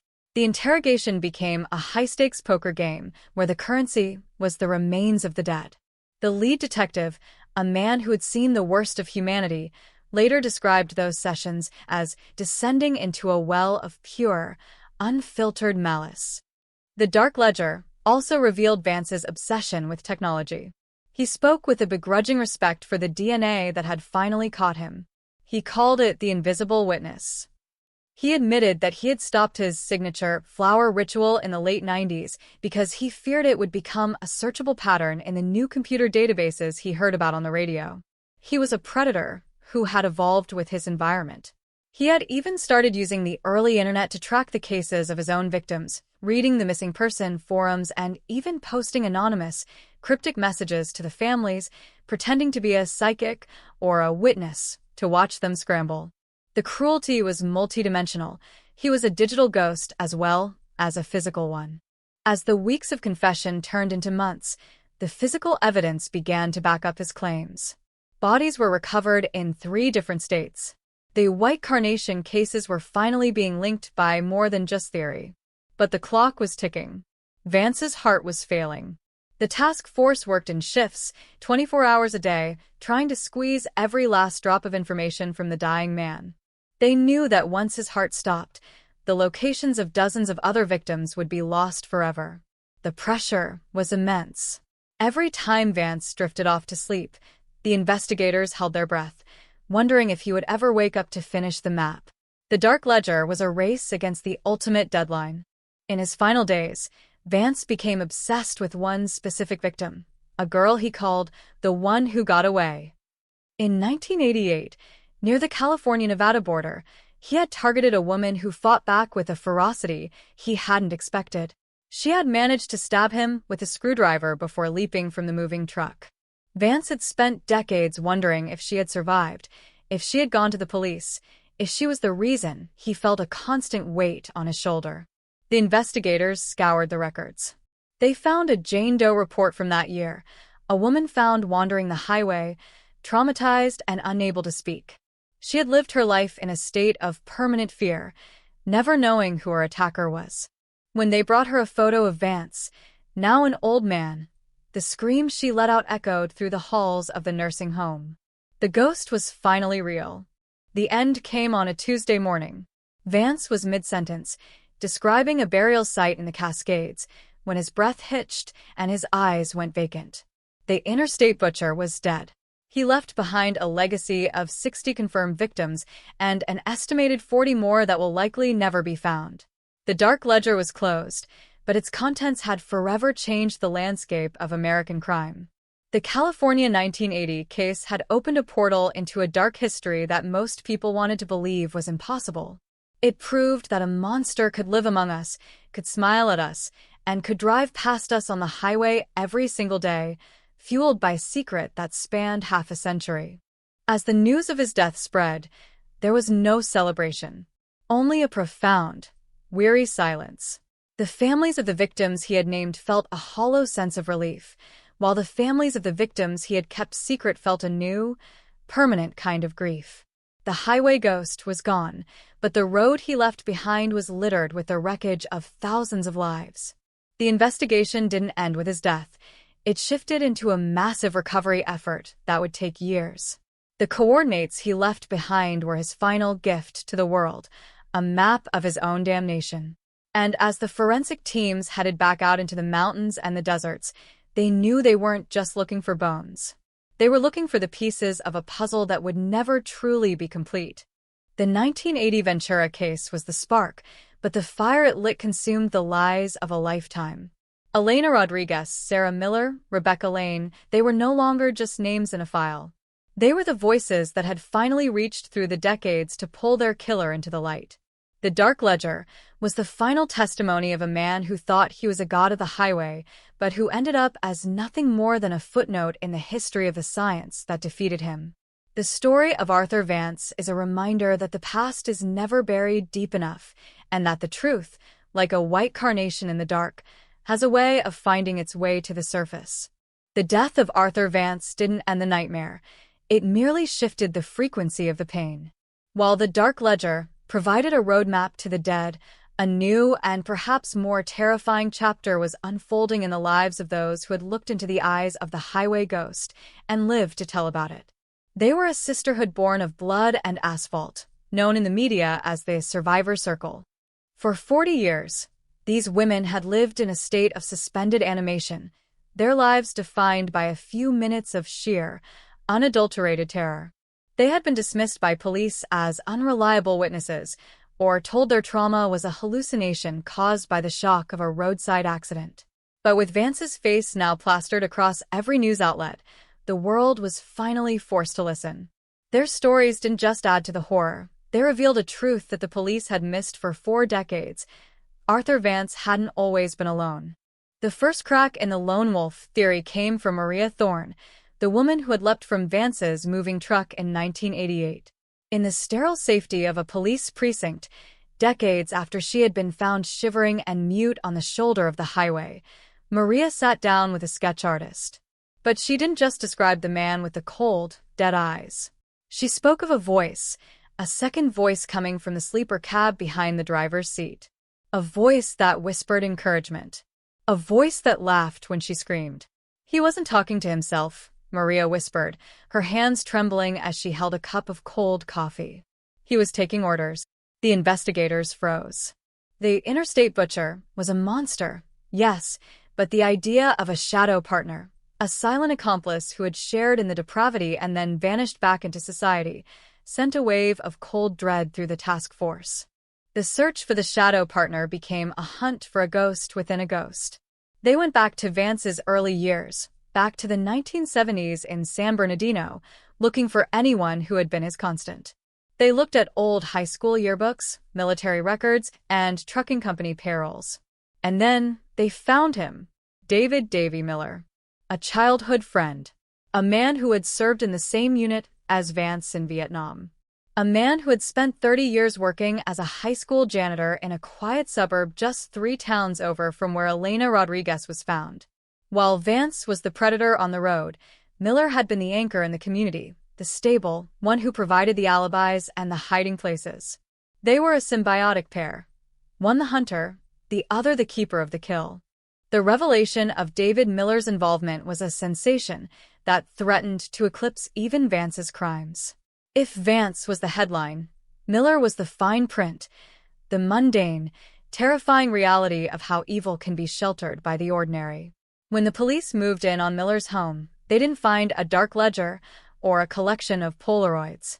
They found something worse, a pristine, professional-grade darkroom in the basement. Miller hadn't just watched, he had documented. He was the one who had developed the photos Vance took. He was the one who had curated the gallery of the dead. In the eyes of the law, he was an accessory, but in the eyes of the survivors, he was the architect of their haunting. The trial of David Miller became the most watched legal event in California history, a final reckoning for a generation of lost girls. The courtroom became a theater of the macabre. The members of the survivors' circle took the stand one by one. They were no longer the broken girls of the 1980s. They were grandmothers, mothers, and career women who had carried a secret weight for 40 years. Their testimony was a barrage of sensory details: the smell of diesel fuel, the sound of a heavy metal latch, the specific way the light hit the dashboard of a 1974 Peterbilt. They described Miller not as a participant in the physical acts, but as the audience. He was the one who watched through the small window of the sleeper cab, his face illuminated by the flashes of his camera. The psychological weight of their words was crushing. It painted a picture of a duo that treated human life as a medium for their sick collaboration. As the evidence against Miller mounted, the defense tried to play the manipulation card. They claimed Miller was a weak-willed follower who was terrified of Vance. They called him a victim of circumstance. But the prosecution had a trump card, a piece of evidence recovered from a safety deposit box that Miller had forgotten about in the chaos of Vance's arrest. It was a 16mm film reel, dated June 1980. The footage showed the two of them, young and smiling, sitting on the tailgate of a truck in the Ventura Canyons. Behind them, partially visible in the shadows of the oaks, was the tan Ford Pinto belonging to Elena Rodriguez. They weren't just present, they were celebrating. The film was the final, undeniable proof that the Canyon mystery was a joint venture in cruelty. The community reaction was a mixture of fury and soul-searching. How could a man like Miller work in a school for 30 years? How could he attend neighborhood BBQs and cheer at Little League games while carrying the knowledge of 60 murders? The shadow partner became a symbol of the ultimate betrayal, the monster who hides in the light of day. The trust in local institutions crumbled. Every quiet neighbor was viewed with a new, sharp scrutiny. The 1980 cold case had evolved from a murder investigation into a cultural trauma, a reminder that the person who holds the door open for you might be the same person who closes it on your life. Miller's conviction was swift. He was sentenced to multiple life terms, a symbolic gesture given his age, but a necessary one for the families of the victims. But the survivor circle didn't stop at the verdict. They became a powerful advocacy group, pushing for the Elena Law, a piece of legislation that mandated the permanent storage of DNA evidence in all missing person cases, regardless of the statute of limitations or the age of the file. They turned their trauma into a weapon for justice, ensuring that no future highway ghost would ever be able to hide in the gaps of a fragmented system. Their strength was the ultimate middle finger to Vance and Miller, a declaration that they were not components in a play, but the authors of their own survival. The final scene of the trial didn't happen in the courtroom. It happened on a lonely stretch of Highway 1, where the tan Pinto had been found 44 years prior. The members of the survivor circle, along with the families of Elena, Sarah, and Rebecca, gathered at sunrise. They didn't bring white carnations, those belonged to the monster. Instead, they brought wildflowers, a riot of color that defied the darkness of the past. They threw the petals into the Pacific, watching as the tide carried them away. It was a silent, powerful exorcism. The cold case was finally, truly warm. The shadow partner was in a cell, the butcher was in a grave, and the women who had been hunted were finally the ones who had finished the story. But as the sun rose higher over the Ventura coastline, the legacy of the 1980 case remained etched into the landscape. The canyons still whispered, and the highways still stretched out into the unknown. The dark ledger and the shadow partner had been exposed, but the scars on the collective consciousness of California would never fully fade. The case was a reminder that justice is not a destination, but a relentless, often agonizing pursuit. It is the work of decades, the result of 1,000 small moments of bravery, and the fruit of a science that refuses to let the dead stay silent. The story of California 1980 was a tragedy, but its ending was a triumph of the human spirit over the darkest of shadows. The highway ghost was gone, but the road went on. And for the first time in 40 years, the families of the missing could drive that road without looking in the rearview mirror, searching for a face that was no longer there. The silence of the canyons was no longer a mystery, it was just a silence. And in that silence, there was finally, mercifully, peace. The courtroom victories and the exposure of the shadow partner provided a framework for justice, but the true soul of the 1980 California cold case lay in the silent ledger of the nameless. For over 4 decades, they were known only as Jane Doe 4, or the girl in the red scarf, fragments of humanity reduced to cardboard boxes in the basements of coroners' offices across the state. They were the lost girls of the 101, a phantom sisterhood of victims whose identities had been stripped away by Arthur Vance's cruelty and the passage of time. While Vance was dead and Miller was behind bars, the investigation entered its most sacred phase, the reclamation. This was no longer about hunting a killer, it was about bringing the daughters of the 1980s back to their mothers. It was the final, meticulous work of the Identified Project, a coalition of forensic genealogists and cold case detectives who refused to let the highway ghost have the last word on who these women were. The process was a digital resurrection. One by one, the Jane Does were fed into the genealogical machines. The tension in the lab was electric every time a new profile was uploaded. It was like watching a photograph develop in slow motion, first a distant relative, then a surname, then a hometown. In the spring of 2025, a major breakthrough occurred. Jane Doe 12, found in a shallow grave near Gaviota Pass in 1981, was finally given a name: Kimberly Ann Davis. She was 17 years old, a runaway from a broken home in Arizona who had come to California looking for the summer of love, 10 years too late. Her family had spent 44 years believing she had simply started a new life and forgotten them. The phone call to her younger brother, now a man in his 60s, was a collision of grief and relief that shattered the silence of a lifetime. "We never stopped looking for her," he sobbed into the receiver.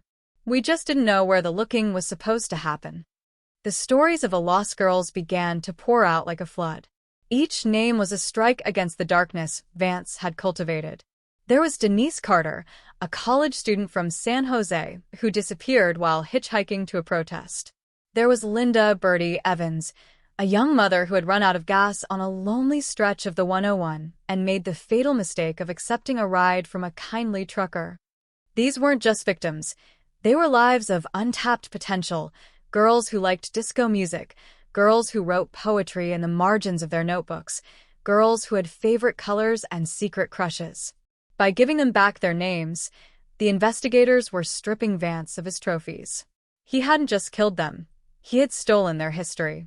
Now, the state of California was taking it back, one DNA strand at a time. The Identified Project also uncovered a startling truth about the geography of the 1980 case. Vance hadn't just used the highways. He had used the dead zones of the California coast, places where the radio signal dropped out, where the fog rolled in so thick you couldn't see the hood of your car, and where the law was spread thin. These were his cathedrals of violence. As more victims were identified, a pattern of dump sites emerged, ritualistic locations where Vance and Miller would return to relive their crimes. One such site, a secluded cove near Big Sur, yielded the remains of 3 different women, all identified within a single month. The scale of the highway ghost's reach was breathtaking. He had turned the most beautiful coastline in the world into a sprawling, hidden cemetery, masking his depravity behind the majesty of the Pacific. The emotional toll on the forensic team was immense. To spend your days staring at the teeth and bones of the forgotten is to live in a permanent state of mourning. But for lead genealogist Dr. Sarah Chin, it was a mission of forensic mercy. She spoke of the moment of connection, the split second when a computer algorithm identifies a family tree and a nameless skeleton suddenly becomes a person with a birth certificate and a childhood photo. "We are the last people to hold their hands," she told a documentary crew. "We're the ones who tell them, you're not lost anymore. We know who you are. We're taking you home." This sentiment became the heartbeat of the final year of the investigation, a race to clear the Jane Doe backlog before the remaining family members passed away. The most difficult identification was that of the girl with a silver ring.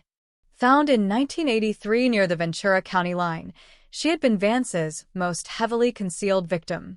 No clothing, no personal effects, only a small, hand-carved silver ring on her right hand.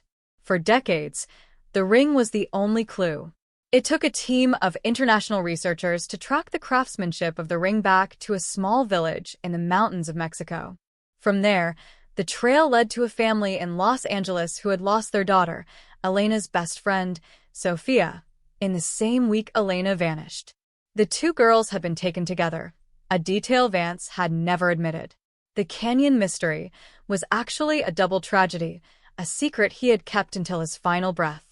The reunion of the 2 families, 45 years later, was a scene of such raw, visceral sorrow that the seasoned detectives had to turn away. As the list of the lost girls dwindled, the public's fascination shifted from the horror of the crimes to the miracle of the science. The 1980 California cold case became a benchmark for what was possible. It prompted the National Identification Act, which provided federal funding for the DNA testing of every unidentified remain in the United States. The legacy of Elena Rodriguez and the women of the 101 was no longer just a story of a killer. It was the catalyst for a global movement. They were the found girls now, their names etched into a memorial overlooking the Pacific, a place where the sun sets in a blaze of gold and the waves wash away the sins of the past. The memorial didn't mention Arthur Vance or David Miller. It only listed the names, hundreds of them, returning the light to the women who had spent 4 decades in the shadow of the highway. But the final file was the hardest to close. It belonged to a victim who had no DNA matches, no family records, and no paper trail. She was the last doe, a girl found in the very same canyon where the investigation began in 1980. For 3 years, the genealogists hammered at the brick wall of her identity. They traveled to Europe, to South America, searching for a link. And then, in a stroke of sheer investigative brilliance, they looked at the chemistry of her bones. The isotope signature revealed she had grown up in a specific region of the Appalachian Mountains. They narrowed it down to a town that had been flooded by a dam project in the late 70s. The records were gone, but the memories of the townspeople remained. A retired sheriff remembered a wild child named Cassie who had hopped a freight train for California in 1979 and was never heard from again. The identification of Cassie was the final brick in the wall of justice. Every victim mentioned in Vance's dark ledger, and many he had omitted, had been accounted for. The highway ghost had tried to turn these women into ghosts, but the relentless march of science and the unbreakable will of the survivors had turned them back into people. The 1980 cold case was officially closed in the files of the Ventura County Sheriff's Department, but the echoes of the story would resonate for generations. It was a reminder that in the battle between the monster and the memory eventually wins. It just takes time, technology, and a refusal to look away. The story of the Lost Girls of the 101 is the final movement in the symphony of the 1980 California cold case. It is a story that began with a tan Ford Pinto and ended with a memorial of flowers and names. The highways of California are no longer haunted by the highway ghost. They are guarded by the legacy of the women who fought back, the families who never gave up, and the scientists who reached into the past to change the future. The cold case is over. The fire of the truth has finally consumed the frost of the 80s, and in the warmth of that light, the lost girls have finally found their way home. The click of a mouse is a quiet sound, but in the silence of the Ventura County Forensic Lab, it hit like a gunshot. As the investigators moved past the physical remains and the botanical maps of the dark ledger, they realized that Arthur Vance hadn't just survived into the digital age, he had colonized it. The search of his suburban home in 2024 had yielded more than just Polaroids and pressed flowers. In a hidden crawlspace behind a rusted water heater, they discovered a stack of beige relics. These were the first-generation home computers, the towers of the early 90s, the chunky monitors of the early 2000s, and a shoebox filled with encrypted floppy disks and zip drives. It was the ghost in the machine. While the world thought Vance was a relic of the 80s, he had been busy building a digital fortress, a place where his crimes could live forever in a world of binary code and untraceable whispers. This was the most chilling revelation of all. The highway ghost wasn't just a killer, he was a mentor. The cyberforensics team spent months peeling back the layers of encryption, navigating a digital landscape that felt like an archaeological dig through the early internet. They found RoadKing80, a username that appeared on the fringes of the dark web, on obscure Usenet groups and early true crime message boards. At first, it looked like the ramblings of a fanatical hobbyist, someone obsessed with a canyon mystery, someone who knew too many details about the Ventura cases. But as the investigators cracked the private messages, the blood ran cold. RoadKing80 wasn't just discussing the cases, he was critiquing them. He was offering advice. He was the elder statesman of a secret, online community of predators who traded tips on how to avoid the invisible witness of DNA. Vance had taken the lessons he learned from 40 years of evasion and turned them into a curriculum for a new generation of monsters. The Asphalt Circle. That was the name of the private, invitation-only forum Vance had helped moderate from his quiet living room in the suburbs. It was a digital tavern for the depraved, a place where the geography of the highway met the anonymity of the IP address. In these encrypted chats, Vance had moved from being a predator to being a prophet. He spoke about the sanctity of the dead zone, those stretches of American road where jurisdiction was a joke and the fog was a friend. He shared technical details on how to disrupt forensic collection, how to use chemical cleaners to bleach a crime scene without leaving a trace of the bleach itself, and how to select victims who the system wouldn't miss. The 1980 case wasn't just a cold case, it was the foundation of a how-to manual for serial murder in the 21st century.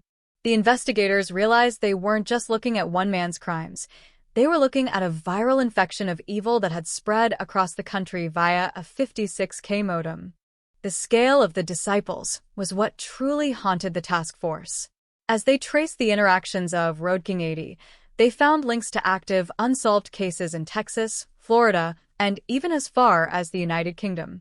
One specific thread from 2012 stood out, a user named Midnight Holler, asking for advice on disposal in high alkaline soil. Vance had responded with a detailed map of a specific area in the Nevada desert, a place he knew intimately from his days as a trucker. 6 months after that post, a young woman disappeared from a truck stop in Las Vegas. Her body was found 3 years later in the exact location Vance had described. The highway ghost hadn't just been hiding, he had been reaching out from his suburban cage, guiding other hands to strike from the shadows. He had turned his survival into a legacy, a dark inheritance passed down through the wires. This digital footprint changed the very nature of the solved case. It meant that the closure for Elena Rodriguez and the lost girls of the 101 was tainted by the knowledge that their killer had used their deaths to inspire others.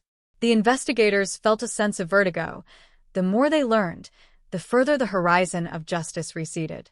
They weren't just fighting a 72-year-old man in an oxygen mask. They were fighting a decentralized network of horror that he had helped build. Every time they cracked a file, they found a new student, a new lead, a new victim.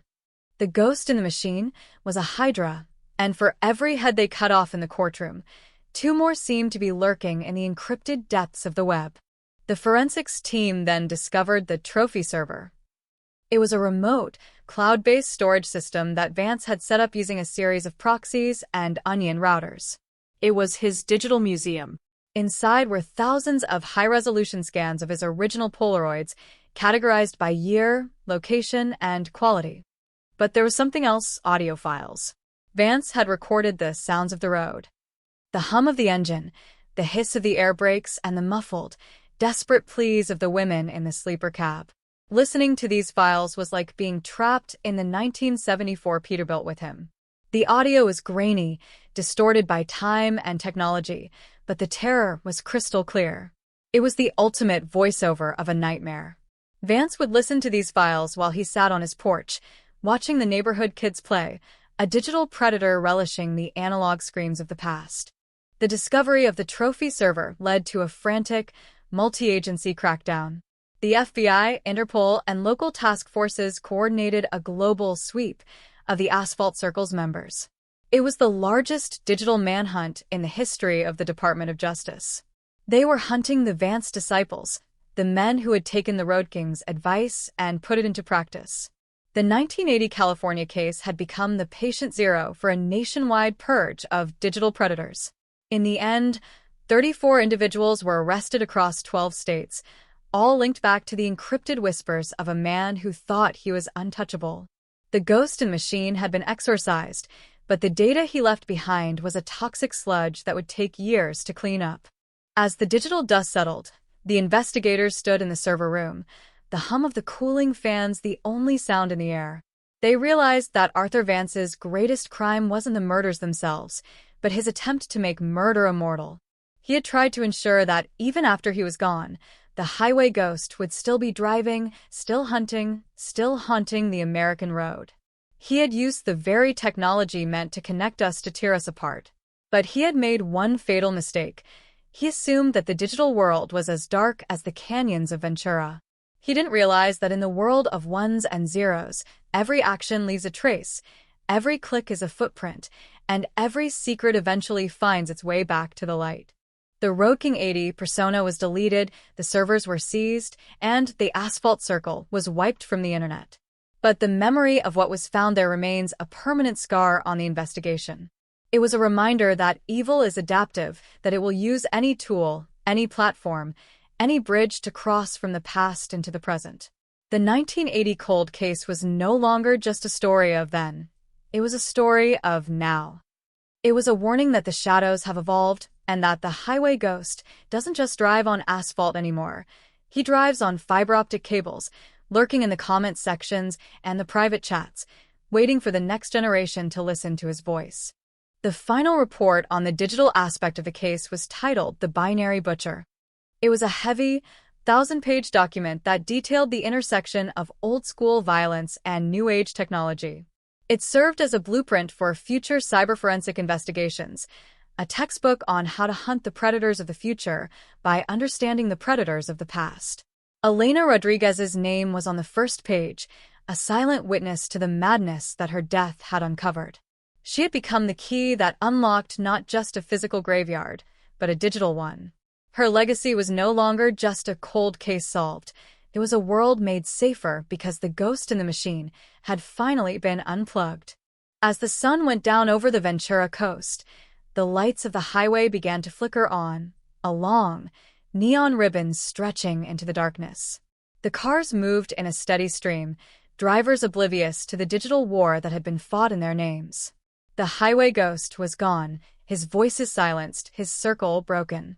But in the quiet hum of the night, you could almost hear the echo of a 56K modem, a ghostly reminder that the road is never truly empty and the machine never truly sleeps. The truth had won, but the cost was a loss of innocence that could never be recovered. The 1980 case was closed, but the ghost in the machine would forever be a part of the code of the American nightmare. The story of Arthur Vance is the story of the transition of terror. It is the story of how a man from a world of paper and film became a ghost in a world of data and light. It is a story that proves that justice, like the signal of a distant radio station, can be faint and distorted, but if you listen long enough, if you tune the dial with enough precision, the voice of the truth will eventually come through, loud and clear, breaking the silence of 40 years and bringing the nightmare to its final, binary end.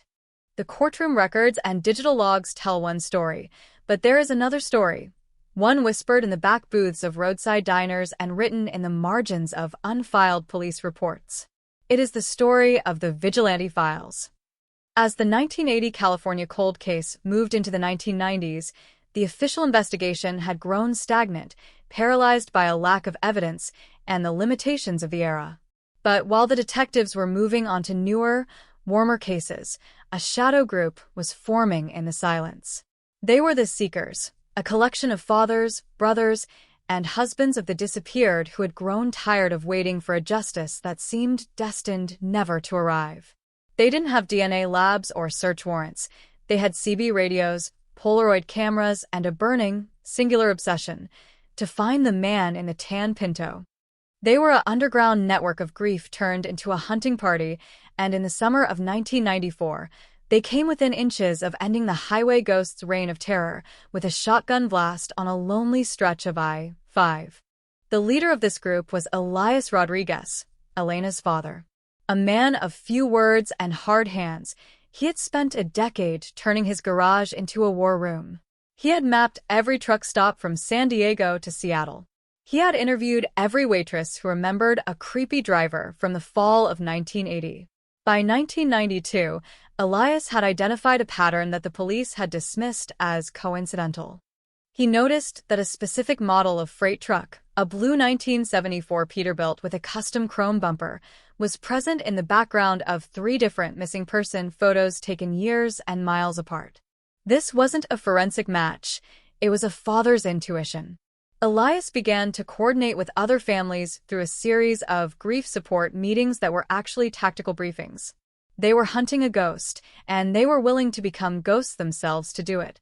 The Vigilante Files reveal a series of near misses that would make any investigator's heart stop. In October of 1994, the Seekers had narrowed their search down to a fleet of independent truckers based out of a yard in San Bernardino, the very yard where Arthur Vance was a top earner. Elias and 2 other men, Fathers of lost girls from the 1982 Oregon cases took turns staking out the yard. They weren't looking for a confession. They were looking for a face. On a Tuesday night, under the yellow hum of the yard lights, Arthur Vance walked to his cab. Elias saw him. He saw the cold, detached gait. He saw the way the man didn't look at the world, but through it. Elias leveled his rifle from the back of his pickup truck. He had Vance's head in the crosshairs. The highway ghost was one trigger pull away from a shallow grave of his own making. But the shot was never fired. At the exact moment Elias took a breath to steady his aim, a San Bernardino patrol car rolled into the lot on a routine check. The vigilantes scattered into the darkness. Vance, oblivious to how close he had come to the end, climbed into his cab, started the engine, and drove out onto the highway. The seekers had missed their window. But the vigilante files didn't end there. They document a 3-month pursuit across 4 states. The families were shadow-tagging Vance, using their own network of sympathetic truckers and gas station attendants. They were building a case that was purely circumstantial, but fueled by a desperate, collective certainty. They called it the dossier of the damned. The existence of this dossier was a closely guarded secret until the 2024 arrest. When the task force searched Elias Rodriguez's home, now owned by his son after Elias passed away in 2018, they found a false floor in the garage. Beneath it was the dossier. It contained photos of Vance from 1994 that the FBI didn't even have. It had logs of his arrivals and departures, his fuel receipts found in trash cans, and even a discarded coffee cup with his saliva on it. The vigilantes had been doing trash pulls and surveillance, decades before the cold case units were even formed. They had identified Arthur Vance as a primary suspect 30 years before the DNA finally confirmed it. The tragedy of the 1980 case was deepened by this revelation. The truth had been known, but it was held by people the system refused to believe. The vigilante files also revealed the internal toll of this secret war. Elias's logs were filled with entries of nightmare loops. He wrote about the guilt of not pulling the trigger, the feeling that every girl who disappeared after 1994 was a weight on his own soul. The seekers had become a brotherhood of the burdened, bound by their failure to act and their refusal to forget. They had lived a double life, grieving fathers by day, shadow detectives by night. The psychological strain shattered families. Divorces, alcoholism, and early deaths followed the members of the seekers. They were victims of Vance just as surely as the girls in the canyons, their lives slowly eroded by the acid of a secret they couldn't share. One of the most chilling entries in the dossier was a face-to-face that happened in a diner in Medford, Oregon in 1996. One of the vigilantes, a man named Thomas whose daughter vanished in '85, sat in the booth directly behind Vance. Thomas had a knife in his pocket. He wanted to feel the man's skin. He wrote that Vance smelled like stale tobacco and old pennies. He listened to Vance order a slice of cherry pie and talk to the waitress about the weather. The banality of the evil was what broke Thomas. He realized that the monster wasn't a monster. He was just a guy eating pie. Thomas walked out of the diner and never looked back. He realized that to kill Vance was to let Vance win, to turn a father into a murderer. The seekers disbanded shortly after, the weight of the almost becoming too much to bear. When the 2024 task force reviewed the vigilante files, they were stunned by the accuracy of the family's work. The dossier correctly identified 6 victims that Vance had tried to hide in his dark ledger. It mapped his movements with a precision that matched the later GPS data of the trucking companies. The vigilantes had been right all along. If the police had taken Elias Rodriguez's garage maps seriously in 1994, dozens of lives could have been saved. The vigilante files became a symbol of the systemic failure of the 20th century justice system, a system that prioritized procedure over the raw, undeniable evidence of those who had lost everything. The legacy of the seekers is a complicated one. Are they heroes who almost stopped a killer, or are they a cautionary tale about the dangers of the lone wolf pursuit? For the survivors of the lost girls, they are the only ones who truly cared. The dossier was eventually included in the permanent archive of the California Cold Case Museum, a testament to a father's love and a community's refusal to let a ghost win. Elias Rodriguez didn't live to see the DNA match, but his work was the foundation upon which the modern investigators built their case. He had kept the canyon mystery alive when the world wanted it buried. The Vigilante files close with a final, handwritten note from Elias, dated 2015. He's still out there. I can feel him in the hum of the road. But the world is getting smaller. The light is coming. I just hope it gets here before I have to leave. He died 3 years later, never knowing that his dossier of the damned would one day be the key that opened the door to the truth. The 1980 case wasn't just solved by scientists in white coats. It was kept breathing by men in grease-stained shirts who refused to stop looking in the rearview mirror. As the 101 highway winds through the Ventura Canyons today, the Vigilante files remain a ghost story for the law enforcement community. They are a reminder that the most powerful investigative tool isn't a computer or a microscope. It's the memory of a father who won't let go. The highway ghost had his shadow partner, but the victims had their seekers. And in the end, it was the persistent, quiet work of the brokenhearted that ensured the road finally led to a cell block, not just a grave. The story of the 1980 California cold case is a story of many battles: the battle of DNA, the battle of digital forensics, and the secret, silent battle of the vigilantes. It is a story that proves that even when the system fails, the truth has a way of finding its champions. The Vigilante files are now closed, the rifles are locked away, and the maps are in a museum. But the echo of Elias Rodriguez's pursuit still lingers in the salty air of the Ventura coast, a reminder that the canyon mystery was never just a case, it was a promise.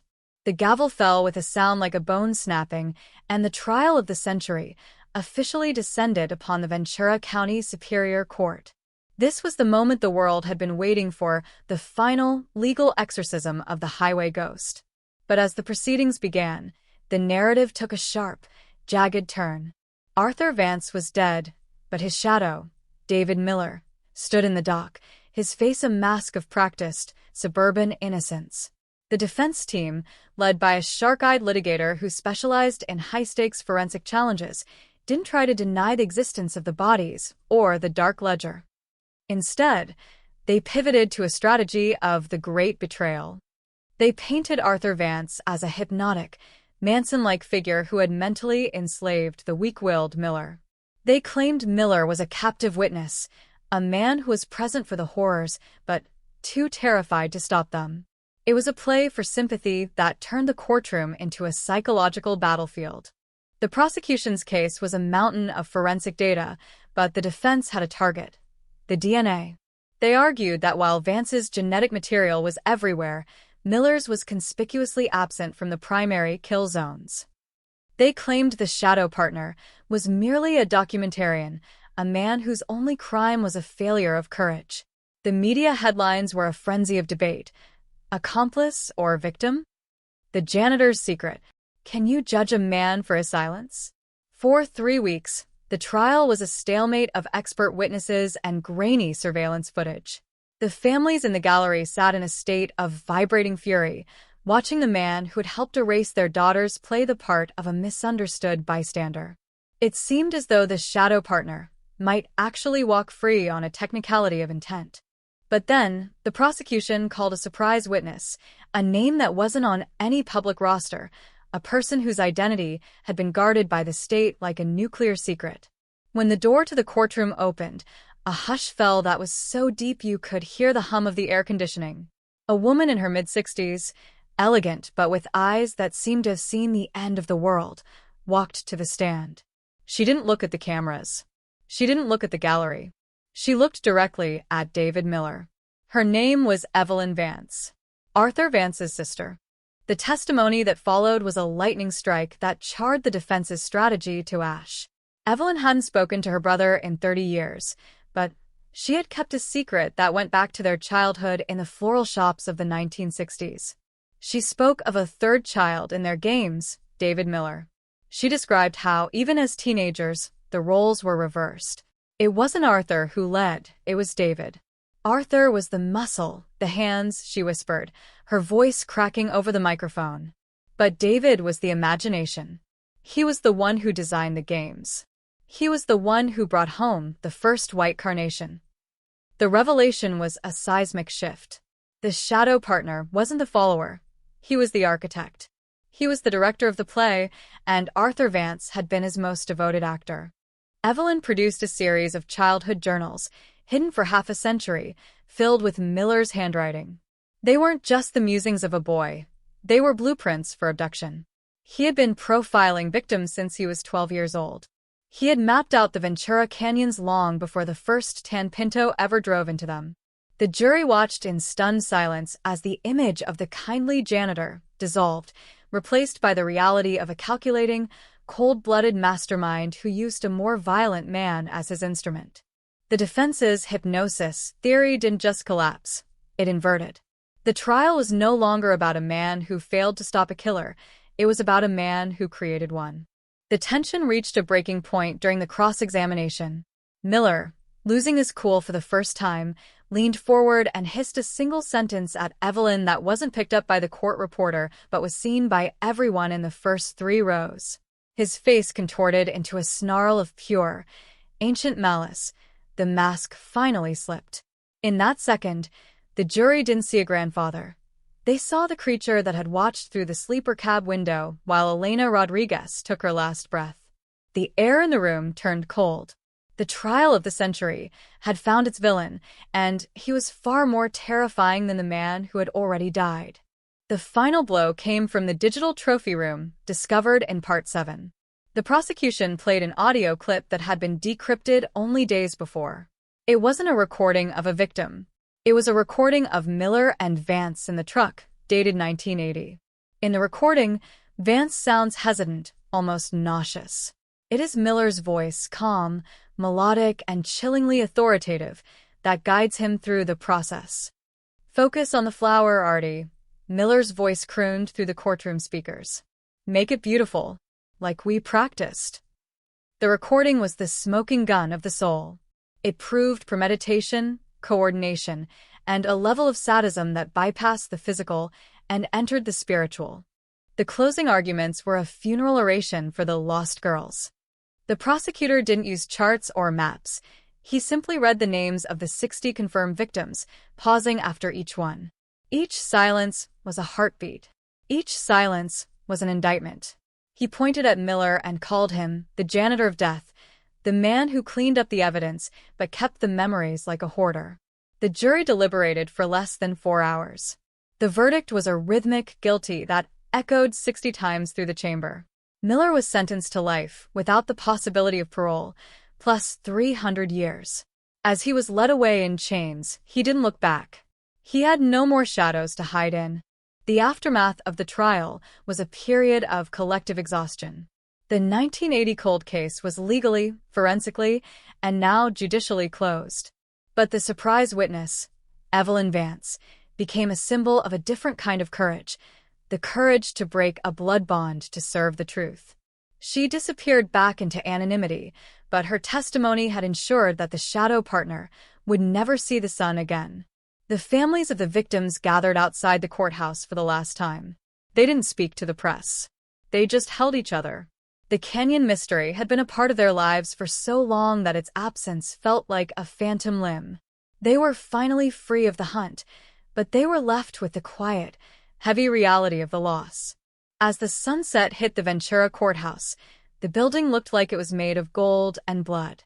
The trial of the century was over, but the lessons it taught about the nature of complicity and the hidden architecture of evil would be studied for decades. It proved that the silent witness is often the most dangerous participant of all. The story of California 1980 was a tragedy of 2 men, one who killed with his hands and one who killed with his mind. And it took 44 years, a revolution in science, and the betrayal of a sister to finally put them both in the ground. The road was finally clear. The 101 highway stretched out into the night, no longer a hunting ground, but just a road. The highway ghost and his architect were gone. And in the silence that followed the verdict, You could almost hear the sound of 60 names being whispered by the wind, finally finding the piece that had been stolen from them on a jasmine-scented night in 1980. The story that began with a jasmine-scented night in 1980 and a tan Ford Pinto abandoned on a dark shoulder of Highway 1 has finally reached its terminal point. The canyon mystery is no longer a mystery, it is a monument. In the fall of 2025, on the 45th anniversary of Elena Rodriguez's disappearance, the state of California dedicated the Lighthouse of the Lost on a jagged cliff overlooking the very stretch of Pacific where the sunken evidence was recovered. It is a structure made of glass and steel, designed to catch the first and last rays of the sun, reflecting them into the dark canyons below. There is no mention of Arthur Vance. There is no mention of David Miller. Instead, the names of the 60 women are etched into the glass in a font so clear it seems to float against the horizon. It is the final, high-definition closure, a public declaration that the light has officially conquered the shadow of the 101. While the memorial stands as a testament to the victims, the architect of their suffering met a different kind of end. David Miller, the man who designed the games and curated the trophy room, didn't last long in the general population of the California State Prison. Deprived of his cameras, his darkroom, and his muscle, he became a hollow shell of a man. He spent his final days in a cell, haunted not by guilt, but by the loss of his art. He died of natural causes just 6 months into his sentence, a quiet, unremarkable exit for a man who had orchestrated such loud and violent horrors. His death was not a headline, it was a footnote. He was buried in an unmarked grave in a prison cemetery, a place of ultimate anonymity, a fitting irony for a man who had spent 40 years trying to make the world remember his name through the erasure of others. The lasting impact of the 1980 cold case on the world of true crime is immeasurable. It didn't just solve a murder, it revolutionized the way we view the cold files. The Elena protocols are now standard procedure in every precinct in the country. Mandatory DNA sequencing for every unidentified remain, the immediate digitization of all evidence, and the creation of survivor support units that treat the families not as witnesses, but as partners. The Highway Ghost was the catalyst for a paradigm shift that has seen over 300 other cold cases solved in the last year alone. The tragedy of Ventura became the blueprint for the salvation of thousands of others. The canyon mystery was the sacrifice that ensured no future generation would have to wait 44 years for the truth. But beyond the science and the laws, the story leaves behind a different kind of residue. It is a story that has changed the way we look at the American landscape. When people drive the 101 now, they don't just see the beauty of the coast, they see the resilience of the human spirit. They remember the seekers and their dossier of the damned. They remember the survivor circle and the wildflowers they threw into the tide. The highway is no longer a hunting ground. It is a pilgrimage route, a place where the memory of the lost girls is kept alive by the very people who once feared the road. The paranoia of the 80s has been replaced by a vigilant, collective remembrance. We are no longer a society that looks away, we are a society that remembers. The unheard voices from Vance's final letters have been archived at the University of California, serving as a chilling study in the psychology of evil. But the researchers don't focus on the urge or the process. They focus on the failures of the system that allowed him to move unseen. They use the dark ledger to train the next generation of detectives to see the shadow partners and the digital footprints before the first flower is ever placed. The highway ghost thought he was writing a legacy of terror, but he was actually providing the evidence for his own obsolescence. He was the last of his kind, a predator from a world of shadows that no longer exists in the era of the light. The final scene of this 40-year epic happened just last week. Elena Rodriguez's younger brother, the man who spent his childhood in a house where the clock had stopped, returned to the Pacific View Diner. It's a different building now, a modern cafe with floor-to-ceiling windows, but the view of the ocean is the same. He sat at a corner booth, the same spot where his sister used to take her breaks, and he watched the sun dip below the horizon. He wasn't looking for a tan Pinto. He wasn't waiting for a phone call. He was just breathing. The weight that had been on his chest since October 14th 1980, was finally gone. He left a small tip on the table, tucked a single wildflower behind the sugar shaker, and walked out into the cool California night. The air didn't smell like diesel or fear. It just smelled like the sea. The 1980 California cold case is officially case number closed. The files have been moved to the historical archives. The trophy server has been wiped. The sunken evidence is in a museum. The story is over. But as the lighthouse of the lost flickers to life for the first time, its beams sweeping across the Ventura Canyons, it sends a message that vibrates through the very DNA of the coast. It says that no secret is deep enough, no ocean is dark enough, and no time is long enough to hide the truth. The canyon mystery was a long, dark tunnel, but we have finally come out the other side. And the light we found there is permanent. The highway ghost is a memory. The lost girls are home. And the road, the long, winding, beautiful 101, is finally ours again. The sun has set on the nightmare of 1980, and for the first time in 44 years, the morning that follows is one of absolute, unshakable peace. The story is finished. The voices are still. The light remains. The story that began with a jasmine-scented night in 1980 and a tan Ford Pinto abandoned on a dark shoulder of Highway 1 has finally reached its terminal point. The canyon mystery is no longer a mystery, it is a monument. In the early months of 2026, on the 45th anniversary of Elena Rodriguez's disappearance, the state of California dedicated the Lighthouse of the Lost on a jagged cliff overlooking the very stretch of Pacific where the sunken evidence was recovered. It is a structure made of glass and steel, designed to catch the first and last rays of the sun, reflecting them into the dark canyons below. There is no mention of Arthur Vance. There is no mention of David Miller. Instead, the names of the 60 women are etched into the glass in a font so clear it seems to float against the horizon. It is the final, high-definition closure, a public declaration that the light has officially conquered the shadow of the 101. While the memorial stands as a testament to the victims, the architect of their suffering met a different kind of end. David Miller, the man who designed the games and curated the trophy room, didn't last long in the general population of the California State Prison. Deprived of his cameras, his darkroom, and his muscle, he became a hollow shell of a man. He spent his final days in a cell, haunted not by guilt, but by the loss of his art. He died of natural causes just months into his sentence, a quiet, unremarkable exit for a man who had orchestrated such loud and violent horrors. His death was not a headline, it was a footnote. He was buried in an unmarked grave in a prison cemetery, a place of ultimate anonymity, a fitting irony for a man who had spent 40 years trying to make the world remember his name through the erasure of others. The lasting impact of the 1980 cold case on the world of true crime is immeasurable. It didn't just solve a murder, it revolutionized the way we view the cold files. The Elena protocols are now standard procedure in every precinct in the country. Mandatory DNA sequencing for every unidentified remain, the immediate digitization of all evidence, and the creation of survivor support units that treat the families not as witnesses, but as partners. The highway ghost was the catalyst for a paradigm shift that has seen hundreds of other cold cases solved in the last year alone. The tragedy of Ventura became the blueprint for the salvation of thousands of others.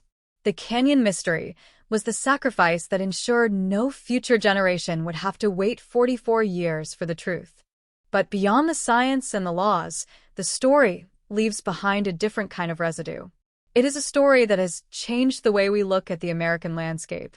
When people drive the 101 now, they don't just see the beauty of the coast, they see the resilience of the human spirit. They remember the seekers and their dossier of the damned. They remember the survivor circle and the wildflowers they threw into the tide. The highway is no longer a hunting ground. It is a pilgrimage route, a place where the memory of the lost girls is kept alive by the very people who once feared the road. The paranoia of the 80s has been replaced by a vigilant, collective remembrance. We are no longer a society that looks away. We are a society that remembers. The unheard voices from Vance's final letters have been archived at the University of California, serving as a chilling study in the psychology of evil. But the researchers don't focus on the urge or the process. They focus on the failures of the system that allowed him to move unseen. They use the dark ledger to train the next generation of detectives to see the shadow partners and the digital footprints before the first flower is ever placed. The highway ghost thought he was writing a legacy of terror, but he was actually providing the evidence for his own obsolescence. He was the last of his kind, a predator from a world of shadows that no longer exists in the era of the light. The final scene of this 40-year epic happened just days ago. Elena Rodriguez's younger brother, the man who spent his childhood in a house where the clock had stopped, returned to the Pacific View Diner. It's a different building now, a modern cafe with floor-to-ceiling windows, but the view of the ocean is the same. He sat at a corner booth, the same spot where his sister used to take her breaks, and he watched the sun dip below the horizon. He wasn't looking for a tan pinto. He wasn't waiting for a phone call. He was just breathing. The weight that had been on his chest since October 14th, 1980, was finally gone. He left a small tip on the table, tucked a single wildflower behind the sugar shaker, and walked out into the cool California night. The air didn't smell like diesel or fear. It just smelled like the sea. The 1980 California cold case is officially case number closed. The files have been moved to the historical archives. The trophy server has been wiped. This sunken evidence is in a museum. The story is over. But as the lighthouse of the lost flickers to life for the first time, its beams sweeping across the Ventura Canyons, it sends a message that vibrates through the very DNA of the coast. It says that no secret is deep enough, no ocean is dark enough, and no time is long enough to hide the truth. The canyon mystery was a long, dark tunnel, but we have finally come out the other side. And the light we found there is permanent. The highway ghost is a memory. The lost girls are home. And the road, the long, winding, beautiful 101, is finally ours again.